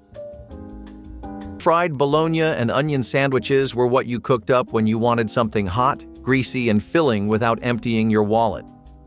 Bologna was the everyman's meat back in the day, cheap, salty, and easy to find in just about every corner store or butcher shop. You sliced it thick, fried it until the edges curled and crisped, then slapped it between two slices of bread with some sizzling onions for extra flavor. Some folks added mustard, others just ate it plain, but either way, this sandwich made lunchtime feel like something special even when money was tight. You would spot it in old community cookbooks, tucked between more elaborate recipes, as a quiet nod to those who knew how to stretch a dollar and still eat well. Fried bologna was hot, savory, and satisfying, and frying those onions gave the whole kitchen a smell that made your mouth water before you even sat down. It was not gourmet, but for working families trying to make ends meet, this sandwich was as good as any diner meal, and probably showed up more often. You could say the same for lots of things that were made popular during the war, for example, dried noodles. This was a staple that worked really well in many different places thanks to the really long lifespan of dried noodles. They're also just as easy to store as bouillon cubes and pretty cost-efficient if you think about it. All it took to gather the ingredients to make stuff like this from scratch was a few cents. It helped people restore a sense of normalcy if you ask lots of food analysts and historians. People always were used to eating spaghetti and meatballs, noodles and pastas, dishes like that since they were teenagers. It helped people relive some of the days they were used to before the constant war efforts took over the scope of their everyday lives. Plus, people often used bouillon cubes along with their dried noodles. It was things like that, which when people put together one by one, eventually started to look like something resembling a real plate of food, and that meant a lot at the time. Making war ration sandwich spreads was a clever way to turn limited ingredients into something satisfying. People would blend canned fish, often salmon or mackerel, with whatever vegetables were on hand, like pickles or onions. Mayonnaise substitutes made from rationed ingredients helped bind it all together. This mixture stretched thinly over bread, turning simple sandwiches into meals that could fill bellies without breaking wartime restrictions. The beauty of these spreads was their adaptability. If fresh produce was scarce, canned or preserved vegetables stepped in. The result was a flavorful, nutritious option that made the most of pantry staples. These spreads were also easy to prepare, which helped busy families feed themselves quickly. They became a staple at lunchtime tables across the country, proving that resourcefulness could turn the leanest rations into something worth eating. The practice encouraged creativity and minimized waste, both essential during the war. Today, these simple sandwich spreads remind us of a time when making do was not just a choice, but a necessity. Trying out these recipes can give us a taste of resilience and cleverness from kitchens of the past. Corn, husk, tamale pie blended Mexican-American tradition with the frugality of wartime home cooking. Cooks lined a deep pan with softened corn husks, pressing in a crust made from cornmeal mixed with lard or bacon drippings. A filling of pinto beans, diced garden vegetables, and whatever scraps of meat could be spared was poured inside before another layer of cornmeal sealed the dish. The pie baked until the crust became golden and fragrant, while the husks imparted a gentle earthiness. This dinner traveled from the Southwest to kitchens across the country, thanks to traveling families and wartime recipe exchanges. It was hearty enough to feed several mouths and required no ration stamps for exotic ingredients. Children loved peeling away the husks to find the steaming filling inside, turning the meal into a small event. The corn husk tamale pie stood as a testament to how immigrant food traditions enriched American tables, even during a time when every household was forced to stretch every grain and vegetable to its fullest potential. For soldiers on the march, portability was everything, and few foods were as reliable as bread and cheese. Roman legionnaires famously carried flat loaves of bread and wedges of hard cheese, often made from sheep or goat's milk. The combination was a nutritional powerhouse, carbs for energy and protein for strength, all in a package that could survive the harsh conditions of a campaign. But let's not romanticize it. The bread was often dense and tough, more akin to a brick than a baguette. Soldiers sometimes had to soak it in water or wine just to make it chewable. The cheese wasn't the creamy delight you'd find at a deli. Aged for durability, it leaned more toward rock hard than velvety soft. Still, when paired together, they made a meal that was surprisingly satisfying and, most importantly, long-lasting. In medieval times, knights and foot soldiers kept the tradition alive, carrying wheels of cheese and hearty loaves during long marches. Back then, breaking bread wasn't just a saying, it was a literal act of survival. Sure, it wasn't gourmet, but when the choice is between stale bread and hunger, even a Roman would tell you, the bread wins every time. Carrot marmalade came to the rescue when gelatin and popcorn weren't doing much for the taste buds. Now, marmalade usually involves citrus fruits, but during the Dust Bowl, folks had to get creative. This was a pairing that ensured nothing went to waste in the kitchen, including carrots that had slightly gone bad. This wasn't just a treat, but it was a way to preserve the sweetness in fresh fruits and vegetables because fresh produce was hard to come by. This marmalade was made by boiling carrots with sugar and a bit of lemon juice, creating a spread that could be used on bread or biscuits. Plus, carrots are packed with nutrition. Carrots are packed with antioxidants like beta-carotene and lutein. These compounds have protective effects against oxidative stress and inflammation. So we're going to go up to the upper class side of things for a bit. This wasn't a dish that anyone else could have afforded to make or eat back then anyway. Homemade gnocchi with noodles was still something that the relatively well-off and affluent families in the States were able to eat, and it was entirely something limited to certain parts of big urban hubs like Chicago, New York, and Washington. Gnocchi is an Italian dish, which I'm sure you already know. What's interesting is that it actually came on over to the States thanks to Italian immigrants, and back then, it hadn't become the fine dining appetizer that it's known to be today. It wasn't exactly that pricey either. Back then, Italian communities full of immigrants were still making it whenever they could. For the gnocchi, all you would need is flour, water, and dough. These were things that were out of the reach of normal people, sure, but to people with generational wealth? Well, it was mostly business as usual. Don't get me wrong, even though they were impacted by the recession and the Dust Bowl, there wasn't a single American home that wasn't. Did they draw the short end of the stick, though? Not by a long shot. This wasn't a dish you'd see anywhere outside of real bougie neighborhoods. While we're on the topic of ham, this next dish added a fruity twist to it. Yep, we're talking about ham and banana hollandaise. Sweet banana, salty ham, and rich, creamy hollandaise sauce. Some might call it adventurous, others might call it a crime against food. This dish made a lot of buzz in the 1970s, and bananas have never appeared more out of their element ever since. It was featured in McCall's Great American Recipe Card collection in 1973 and took the world by storm due to its uniqueness. The hollandaise was a creamy sauce, first born in France and was originally known as sauce Isigny, named after a small town in Normandy famous for its butter and cream. This dish really proves that in a time of desperation, anyone will eat anything. But hey, at least it was memorable.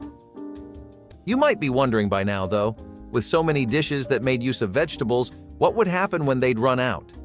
And the answer might not surprise you, but it's more vegetables. Out of potatoes? Make turnip fries instead, which also happens to be the next one on the list.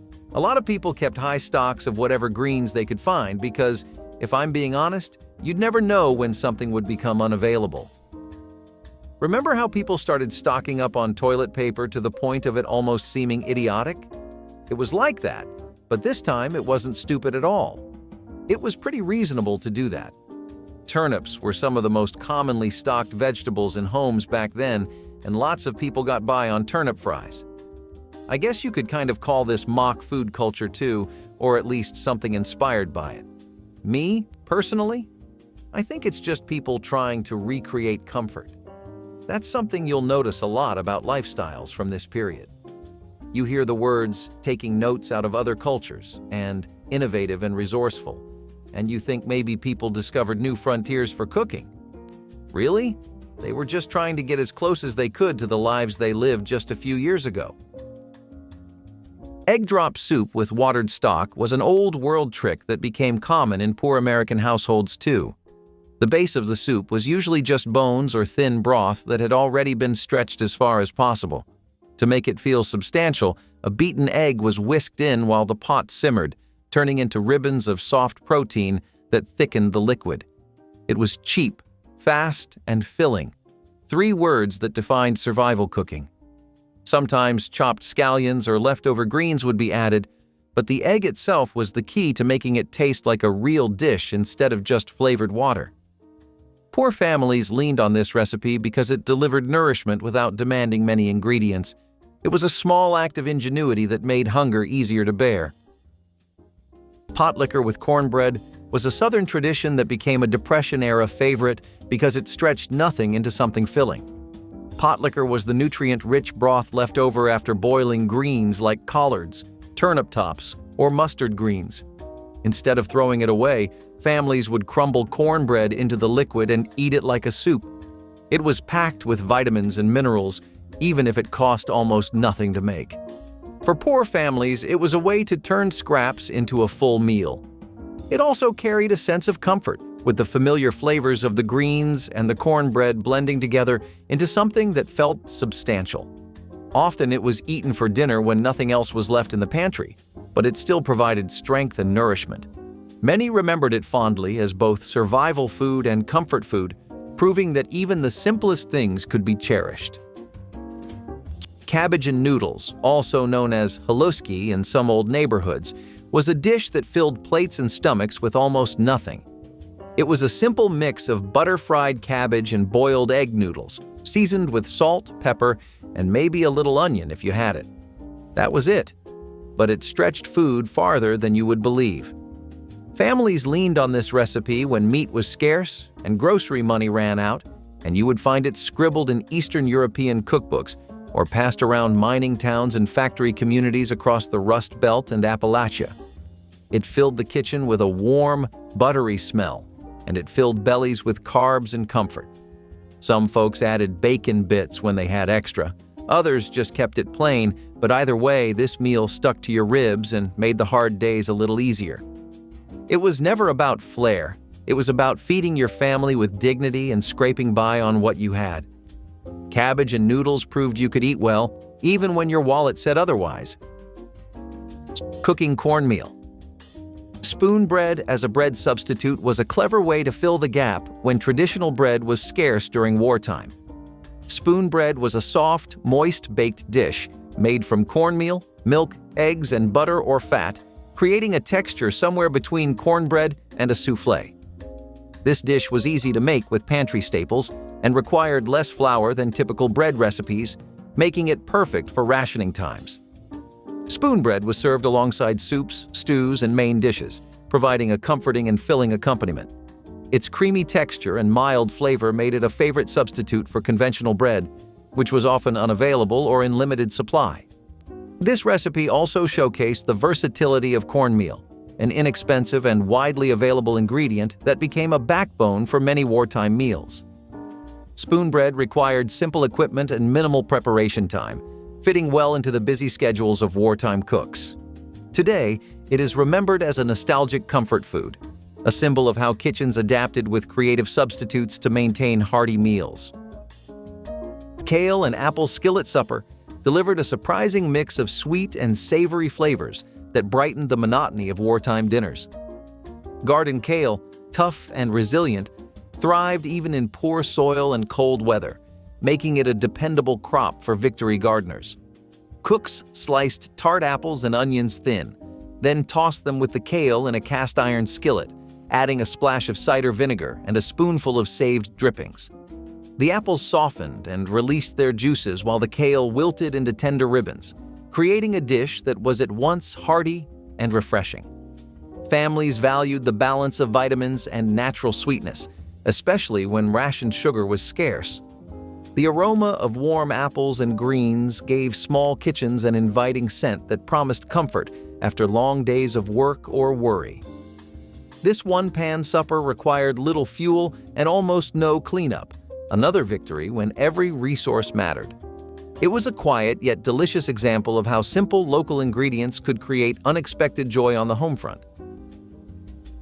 In the chaos of ancient and medieval warfare, time was a luxury, and so was leavened bread.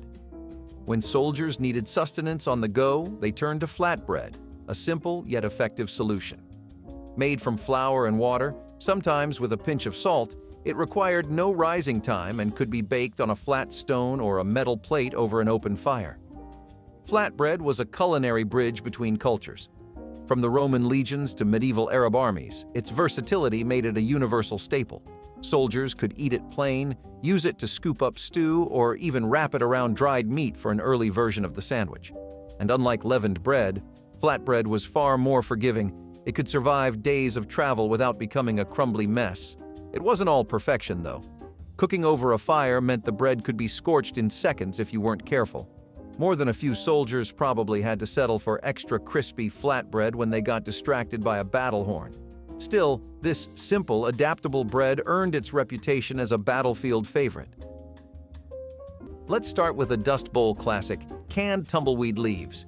So, the Dust Bowl was one of the worst agriculture disasters the United States has ever seen, and almost no crops grew.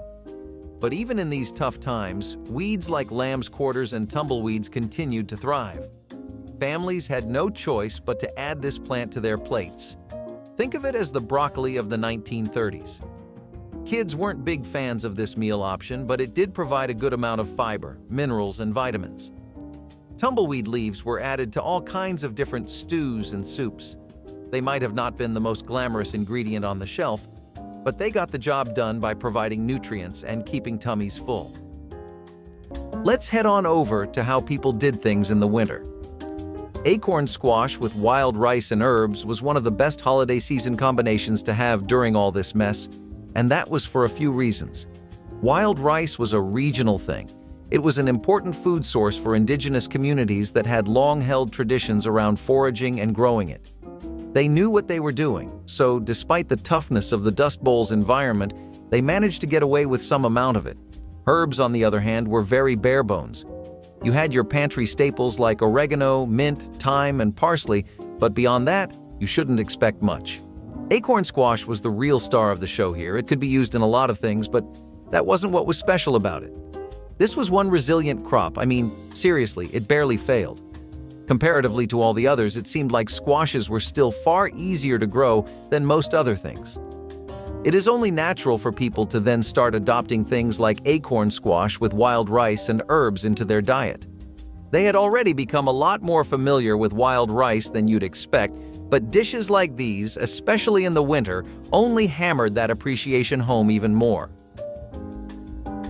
No, this isn't a prank. There really was a dessert called sawdust pie, and people really did make it during the Dust Bowl. And yes, sawdust was used. Okay, not the sawdust in the literal sense, but the breadcrumbs or other leftovers that created the dry and crumbly feel of the pie. It was made sweeter, flavored with spices, and baked into a product that looked like a dessert. The main ingredient was frugality. Staple ingredients such as flour and sugar were rationed, and therefore cooks had to make do with available ingredients. Breadcrumbs, crushed crackers, or even ground nuts, if one had been fancy, became the base for this pie. A little molasses or syrup added, and you'd have a dish that might not win the bake-off but can do the job of satisfying a craving in the middle of the night. The name sawdust pie alone would turn anyone's stomach, but it was actually food and, I must admit, rather creative. It was not about opulence. It was about turning the essence of food into a dessert, literally a crumb. Today, there are still recipes for sawdust pie, but they use coconut and pecans to make it a little bit more fancy. Would I try it? Of course, if someone says it is the new style and not the original straight from the Dust Bowl, because even a pie that goes by the name of sawdust needs a bit of appreciation, doesn't it? Navy bean soup offered slow-cooked comfort on ships and in base camps, where long shifts and cold nights demanded hearty sustenance. Dry navy beans were soaked, simmered with onions, carrots, and sometimes bits of salt pork until they turned creamy and tender. The smell of the simmering pot spread through ship galleys and field kitchens, lifting morale as the hours passed. Sailors and soldiers alike welcomed the rich, smoky flavor and the warmth that lingered long after the bowl was empty. Beans provided crucial protein and fiber, making the soup as nourishing as it was filling. Cooks could stretch a small ration into a meal for dozens, an essential skill when supply lines were uncertain. The humble ingredients meant it could be prepared almost anywhere with little more than water and a flame. For many veterans, the memory of Navy bean soup carries the echo of ocean waves and late-night conversations in mess halls, where camaraderie was as important as calories. Roosevelt coffee was a beverage that people both created and drank much more out of necessity than commonly shared caffeine preferences or a newly acquired taste. People needed to make their coffee rations last as long as possible, and one trick they found out that greatly extended the duration of a batch was to reuse grounds. With the U.S. already rationing coffee to a pound per household every 5 weeks, things were rough. The end product was a thin and watery drink that tasted close enough to a fresh cup while taking the real worries of spending more than they were able to on coffee off of people's shoulders. Honestly, it was not that bad either, and it was named Roosevelt coffee in honor of the president if you wanted some historical trivia to spice the drink up further. If you ever find yourself not being able to get some fresh grounds, maybe try making a batch of this and see how you find it. You may be just as surprised as Americans back then with each sip. Fish chowder's something that's always really been around. That's no news to you. You have grown up in coastal cities. Plus, you don't even have to be around places like those. Got a pond, river, literally any body of water, and a dad with a fishing hobby. You know what I'm talking about. Apparently, this wasn't a fact missed by the government either. A big part of their surplus and food drive efforts was fish. An even bigger part of what you could do with these fish was fish chowder. It was a great way to use the meat because it actually took a lot less fish than other recipes did. Think about it. You might think grilling or steaming your fish is economical, but you're talking about 1 fish per person? Nobody's got that kind of pantry. At least, they definitely didn't in the World War. Fish chowder required things that were already very much being adopted into daily use by the populace. I'm talking mostly about crops that were widely available, like potatoes and onions. You only needed milk and water after that to make it work. It was a great way to get everything your body needed at an affordable price.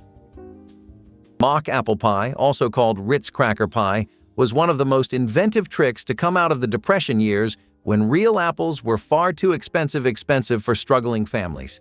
Instead of fruit, crushed crackers were layered with sugar, cinnamon, and a splash of lemon juice to mimic the flavor and texture of apples. Once baked inside a pie crust, it fooled more than a few people into thinking it was the real thing. The trick was in how the crackers softened during baking, blending with the sugar and spice until they resembled stewed apples. Families cherished this recipe because it allowed them to serve what looked like a proper dessert without needing costly fruit. Children especially delighted in telling guests they were eating apple pie, only to reveal the secret later. It was part fun, part necessity, but it gave families pride in serving something clever that still tasted good. The mock apple pie proved that frugality could be playful as well as practical. And while it faded with time, the memory of turning simple crackers into a pie that looked and tasted like the real thing remains an enduring story of resourceful cooking. Corncob jelly was one of the most surprising Depression-era creations, turning what was usually discarded into something sweet and useful. After eating or cutting kernels from corn, families would boil the stripped cobs for a long time until the liquid turned golden. With sugar and sometimes pectin, this liquid became a jelly that spread easily on bread or biscuits. It had a mild corn flavor, slightly sweet, and it gave people a way to stretch ingredients without buying fruit for jams. Since sugar was often rationed or expensive, this jelly was seen as a clever way to create a sweet treat out of nothing more than scraps. Many families remembered it fondly, not only because it was thrifty, but because it represented resourcefulness at its finest. Children often spread it on cornbread or stale bread softened in milk, turning waste into dessert. It may seem odd today, but back then it was pure ingenuity. Pork and bean skillet was a one-pan meal that filled bellies fast, using the simplest, cheapest ingredients a family could get their hands on. Salt pork was like the rougher, tougher cousin of bacon, full of fat and salt, but still affordable enough for folks living paycheck to paycheck or no paycheck at all. You would slice it up, fry it in a pan until it crisped, and toss in a heap of beans, usually dried beans soaked overnight or canned if you were lucky. The fat from the salt pork flavored everything, turning plain beans into a hot, hearty meal that stuck to your ribs.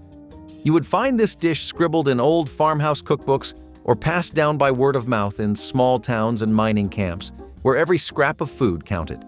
It was cheap, filling, and just greasy enough to feel like comfort food when the rest of life was rough. Salt pork and bean skillet might not win any beauty contests, but it filled plates, quieted hungry stomachs, and helped families stretch another hard week.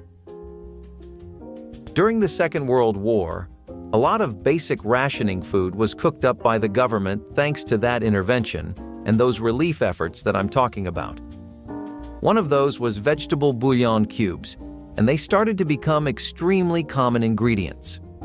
In the United States, food shortages during wartime were such weekly occurrences that people had pretty much accepted them as a fact of everyday life.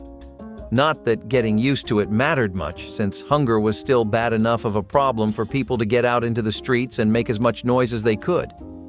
Bouillon cubes were convenient and efficient and were pretty much in the same vein of food as ration chocolate was. All stuff like this actually went through the Office of Price Administration, and one of the most popular items they ever gave out was these cubes. They helped make broths and added loads of flavor to soup, and the government was, of course, quick to notice the fact that people had taken to mostly soups as far as everyday meals went. They were cheap, saved lots of space, were easy to carry around and even easier to cook, and the best part was they applied to every household. It wasn't like if you didn't have an oven, you couldn't use cubes. Making hobo stew with mixed vegetables and meat scraps was a one-pot meal that brought together whatever was on hand to feed families efficiently.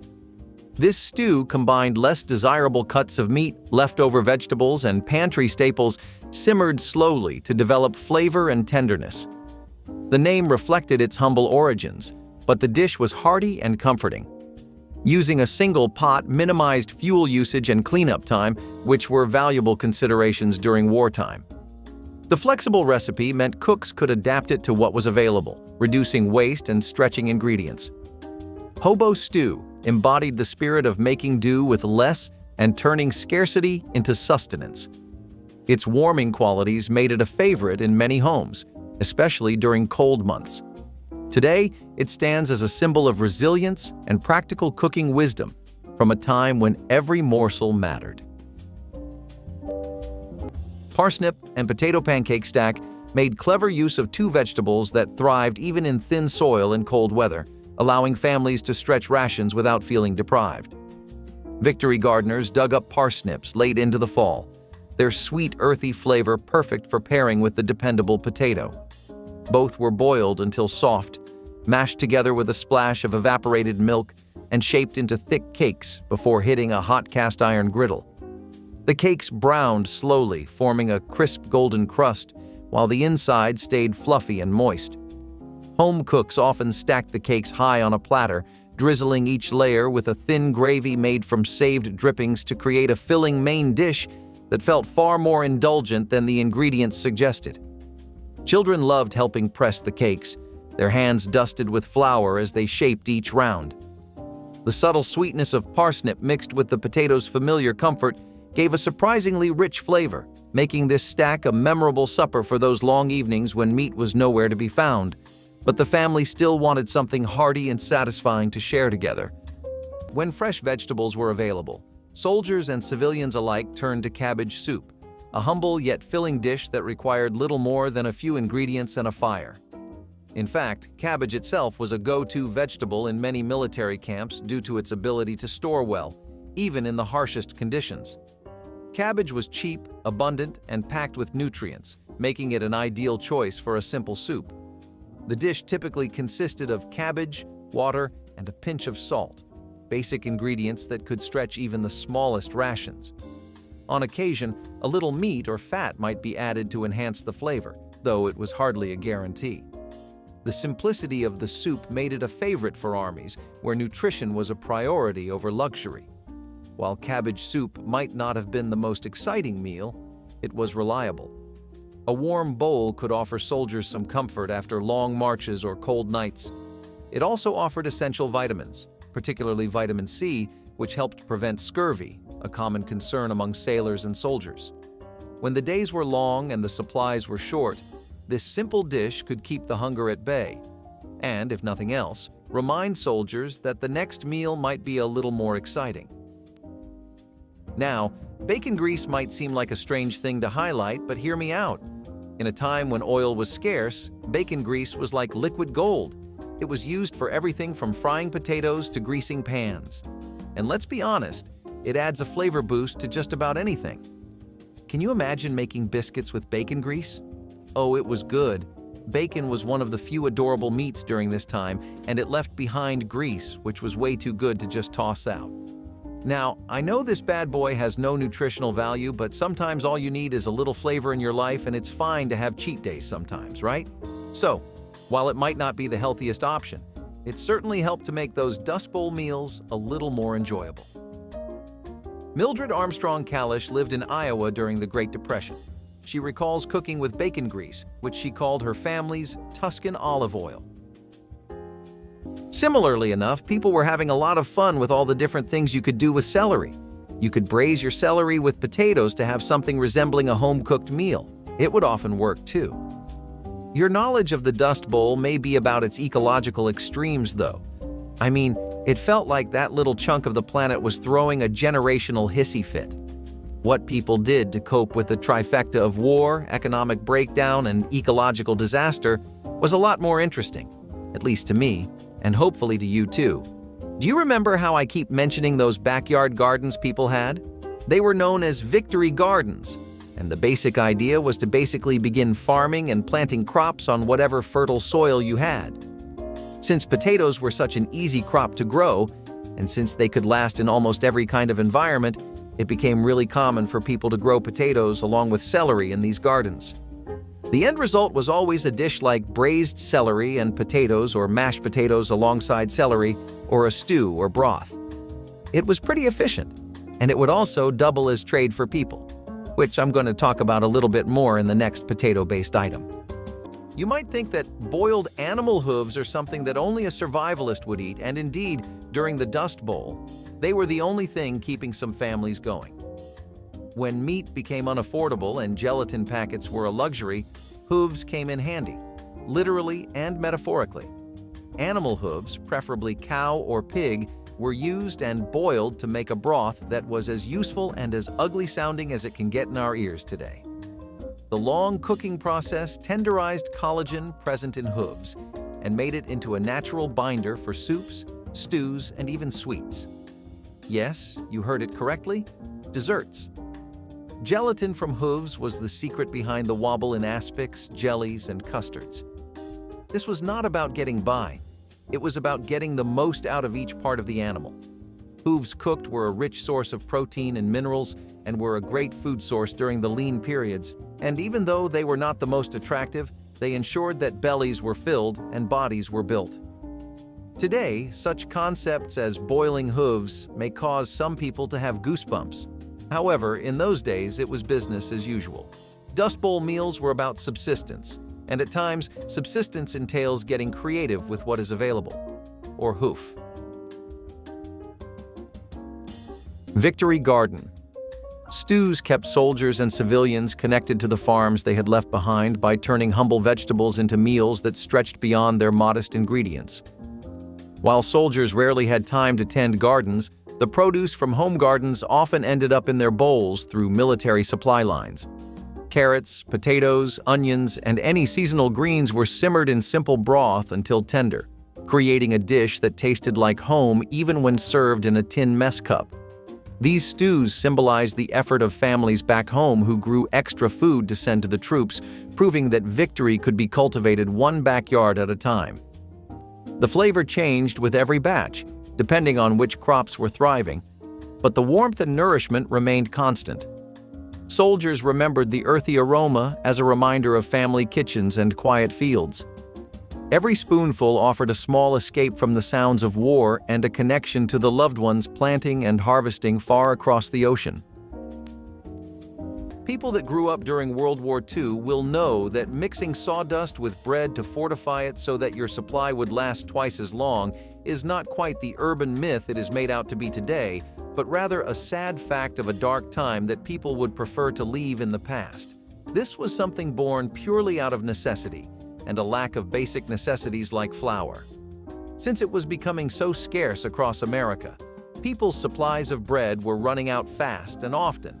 Bread was the only thing families had to eat too. With even that comfort gone, people took to mixing sawdust, which you could even taste in the bread. In some cases, it made the bread go bad faster, such as people when used too much of it.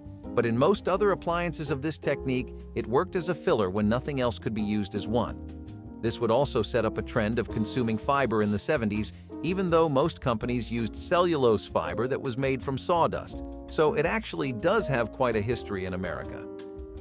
If you really wanted to get deep into stretching ingredients out, savory rice rings offer some insight into how best to do that. They were filling, satisfying, and they consisted entirely of just cooked rice. You'd combine the rice with a lot of vegetables, some scraps of meat, and basic seasonings, but it was a pretty bare-bones recipe. Still, the magic here is in how it was made.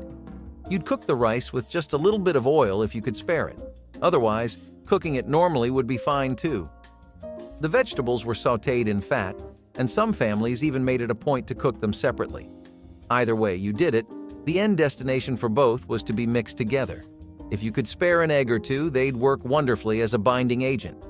If not, powdered eggs were just fine too. All of this would then be cooked together so that the flavors could really be absorbed by the rice. You'd end up with something that was punching way above its weight, but it was doing a pretty good job at it. Nobody expected a 4-star meal out of this anyway. A cute and endearing thing people did with it, however, was the entire ring aspect of the meal. They'd mold it into a ring for some presentation points and to make it look just a bit more appetizing. I guess you can't really let go of human whimsy, even in times like this, huh? Stuffed cabbage rolls were a trick passed down through immigrant families that quickly became a staple for poor households across America. The idea was simple but brilliant. Use cabbage leaves as wrappers and fill them with rice, scraps of meat, onions, or whatever was on hand. Rolled up and simmered in tomato sauce, the bundles became hearty meals that filled plates without using much meat. The rice stretched the protein further, and the cabbage provided bulk, which meant one small pot could feed an entire family. Leftovers kept well and could be reheated for another day, which was always a bonus. Stuffed cabbage rolls were beloved because they looked and felt like real dinners, even when money was scarce. They reminded families that creativity in the kitchen could bring dignity to the table. Cabbage roll. Casserole was one of those Depression-era meals that made the most of scraps while still delivering real comfort to the table. Instead of carefully rolling leaves around bits of rice or meat, families would simply layer chopped cabbage with leftover grains, stale bread, and whatever scraps of vegetables they had. Sometimes there was even a small amount of ground pork or beef mixed in, though most of the time the casserole relied on stretching every flavor from the scraps themselves. A little vinegar or tomato juice added tang and moisture, while onions gave it a base of flavor. Once it baked, the entire dish came together into something hearty enough to serve a large family for very little money. The casserole was a dish that spoke to both ingenuity and the realities of the time, because not everyone could spare hours or meat for proper cabbage rolls. Layering scraps turned survival cooking into something close to celebration. Ketchup and butter spaghetti was a meal born out of pure necessity, and a little stubbornness to keep pasta night alive even when tomatoes and meat were out of reach. During lean years, especially the Depression and rationing days, pantry staples like spaghetti became the backbone of dinner, but traditional sauce? That was a luxury. Folks got creative. You boiled your pasta, tossed it with a pat of butter, and squeezed on some ketchup to make an instant tangy sauce. It was salty, sweet, and just enough to trick your brain into thinking you had a proper plate of spaghetti. Kids loved it because it tasted familiar, and parents leaned on it because it was cheap and filling. This recipe showed up in countless old cookbooks and handwritten family notes, a reminder of how folks stretched every meal when they had to. It might not win awards for authenticity, but ketchup and butter spaghetti was survival food that kept families fed, and sometimes it even showed up when money got better, just because people never forgot its place at the table. Using leftover coffee grounds as a meat tenderizer was an unusual but surprisingly effective wartime kitchen hack. After brewing coffee, the spent grounds were saved instead of discarded, then used to tenderize tougher cuts of meat. The slightly abrasive texture helped break down fibers, while the natural acids in coffee softened the meat, improving texture and flavor. This trick allowed families to make the most of less expensive, tougher cuts, which were common during rationing. It was an easy, cost-free way to improve meals without needing special ingredients or equipment. The grounds could be rubbed directly onto meat or included in marinades, showing how every kitchen waste product was reimagined as a resource. This method reflected a larger trend of making do with what was available and finding hidden uses for ordinary items. Though it might sound strange today, it was one of many clever adaptations that helped stretch food budgets. It serves as a reminder that sometimes the simplest solutions can come from unexpected places. Savory. Oatmeal pie turned a humble breakfast grain into a hearty dinner centerpiece at a time when meat pies were out of reach. Steel-cut oats were cooked until creamy, then mixed with sautéed onions, chopped celery, garden herbs, and a splash of vinegar to give the filling a gentle tang. The mixture was poured into a simple crust of flour and lard, or even leftover bread dough, then baked until the top turned golden and the interior set into a sliceable mass. Housewives valued the dish because oats were cheap, widely available, and loaded with fiber, helping stretch small rations into meals that kept families full. The vinegar trick came from thrifty cooks who wanted the pie to echo the savor of a real meat filling without the expense. When sliced, each wedge revealed flecks of vegetables and herbs that looked almost festive. Served with a ladle of thin gravy or a spoonful of mustard, savory oatmeal pie demonstrated the kind of everyday creativity that allowed wartime households to stay nourished and satisfied. It was proof that resourceful cooks could turn porridge into dinner. Imagine a meal that's thick, hearty, and packed with protein. Yet, it might not be winning any Michelin stars. That's where this dish comes in. Made from split peas boiled in water, it's simple, filling, and full of energy. Peas porridge, as it was known, was a go-to for soldiers who needed something to fuel them through the day without any frills. The beauty of this dish was that it's inexpensive, easy to prepare, and could be made in large batches. It didn't matter if you were in medieval Europe or marching across the battlefield in the 17th century, peas were a reliable source of nutrition. Soldiers appreciated the protein boost, and for many, it was the backbone of their diet. While it didn't have the most exciting flavor, peas porridge was practical. Soldiers often ate it with a bit of bread, or on a good day, meat or dried herbs to add some variety. The texture was thick, almost like a stew, but still simple enough to cook over a campfire or on a stove. If you were stuck with this dish for days on end, you'd either become an expert in creative seasoning or learn to love the taste of simplicity. If it's good enough to survive a campaign, it's good enough for dinner. Now, if you think baking a cake without eggs, milk, or butter sounds impossible, think again. During the Dust Bowl, people got creative with their baking. This egg-free, milk-free, and butter-free cake was made with simple ingredients like flour, sugar, and vegetable oil. It was impossible to live without cake even in times of desperation, so people decided to make do without the fancy ingredients. Now, I know eggs, milk, and butter don't sound fancy to us, but these ingredients were a luxury to find during the Dust Bowl days, and even if you did find some, it was never enough to whip up a whole cake.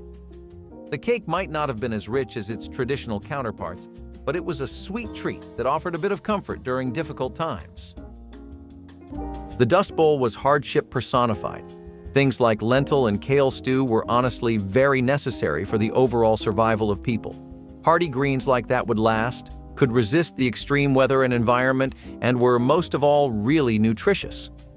This was a time where you wanted to eat just about anything that strengthened your immune system. It wasn't just the lack of good food that was making it easier for people to get sick, it was also the lack of access to health care. People couldn't afford doctors, and the worst of the Dust Bowl hit all of the slums and rural areas that occupy the outskirts of so many states. This meant that a lot of lower and working class people regularly just ate so that the chances of getting sick were less and less, though despite their best efforts, they would eventually fall sick as well. Lentil and kale stew is as super as a food can get, and I mean that in every sense, but it's not an end-all be-all. What it is, though, is a very hearty stew that works great around the winter months for an entire family. You could spin this around a few different ways for variety, and it would still work, but the kids definitely had a tough time getting used to something like this. Can't really blame them either. I'm an adult, and I still struggle with kale. If life hands you corn cobs, make jelly. This creation of the Dust Bowl is the best example of use it or else it will be used on you. Indeed, in the old days when food was hard to come by, one could not even discard corn cobs. Yes, the very same cobs that you discarded in the bin today were used to make a sweet golden jelly that was related to honey in taste. The process was simple.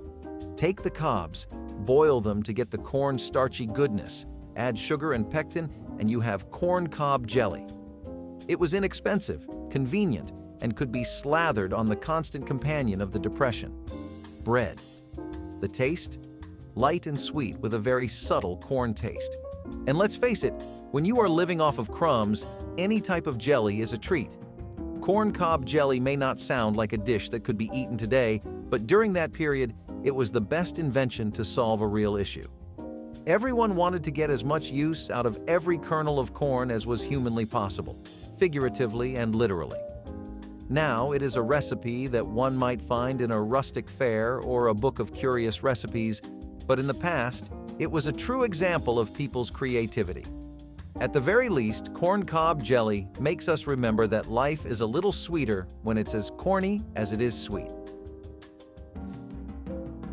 Victory bread represented the spirit of conservation, using alternative grains like rye, barley, and oat flour to save wheat for the front lines. Bakers blended these grains with a little white flour to create loaves that stayed moist and hearty while stretching scarce resources. Soldiers tasted this bread both at home on leave and in base kitchens overseas, where it stood as a quiet symbol of shared sacrifice. The slightly darker crumb and nutty flavor became familiar to millions of Americans who understood that every slice helped feed the fight. Families back home baked the same recipe, connecting kitchen tables to the distant front through each crusty loaf. Victory bread reminded everyone that winning the war required small acts of adaptation from soldiers and civilians alike. Even after the war ended, some bakeries kept the recipe alive as a tribute to resilience. A piece of this bread was more than a meal. It was a sign that determination and ingenuity could nourish a nation in its hardest hour. Liverwurst and onion sandwiches were once a lunchtime favorite. Liverwurst or liver sausage is a kind of sausage made from liver, so it was the perfect meal for when no part of the animal could go to waste. There were very limited meats available during the World Wars, and people had to use whatever they could find, including livers and hearts. Liverwurst was often spread thickly on rye bread and topped with thinly sliced onions. This sandwich was very popular in Europe and different parts of South America, such as Argentina and Chile. I don't know about you, but the combination of iron-rich liver and pungent onion doesn't sit right with me. It was like a flavor explosion in your mouth, but not in a good way. I'm pretty sure this sandwich was invented as a punishment, but people really had to make do with whatever they could find back in the day, and this dish was just a result of that experiment. Powdered egg omelets were a super affordable and practical solution, especially to war-era woes. Powdered eggs were firstly available in bulk, which made them a wonderful alternative. You already know about how hard it was to get a batch of eggs back then. They were also a good source of protein that could be stretched through many meals. For a powdered egg omelet, you pretty much just needed to mix them in with water or milk before cooking. Then you could use margarine or lard. Lard was a lot more common than margarine, especially due to how it could be reused. Some people that could afford it would use vegetable oil for cooking. It also paid to eat healthier because it generally kept your appetite lower. The seasonings were really plain. At least salt and pepper weren't taken away from the people yet. Now, if you really wanted to make a meal out of this, you could make use of some leftover veggies and sauté them. Spam or corned beef would work really well. It was a bit of a treat to include cheese, but some people who were pretty strong fans of it did. Though the general consensus was that you'd save your cheese for better meals and more important days. These kitchens went quiet long before anyone realized what was being lost. If one brought back a memory, leave it below.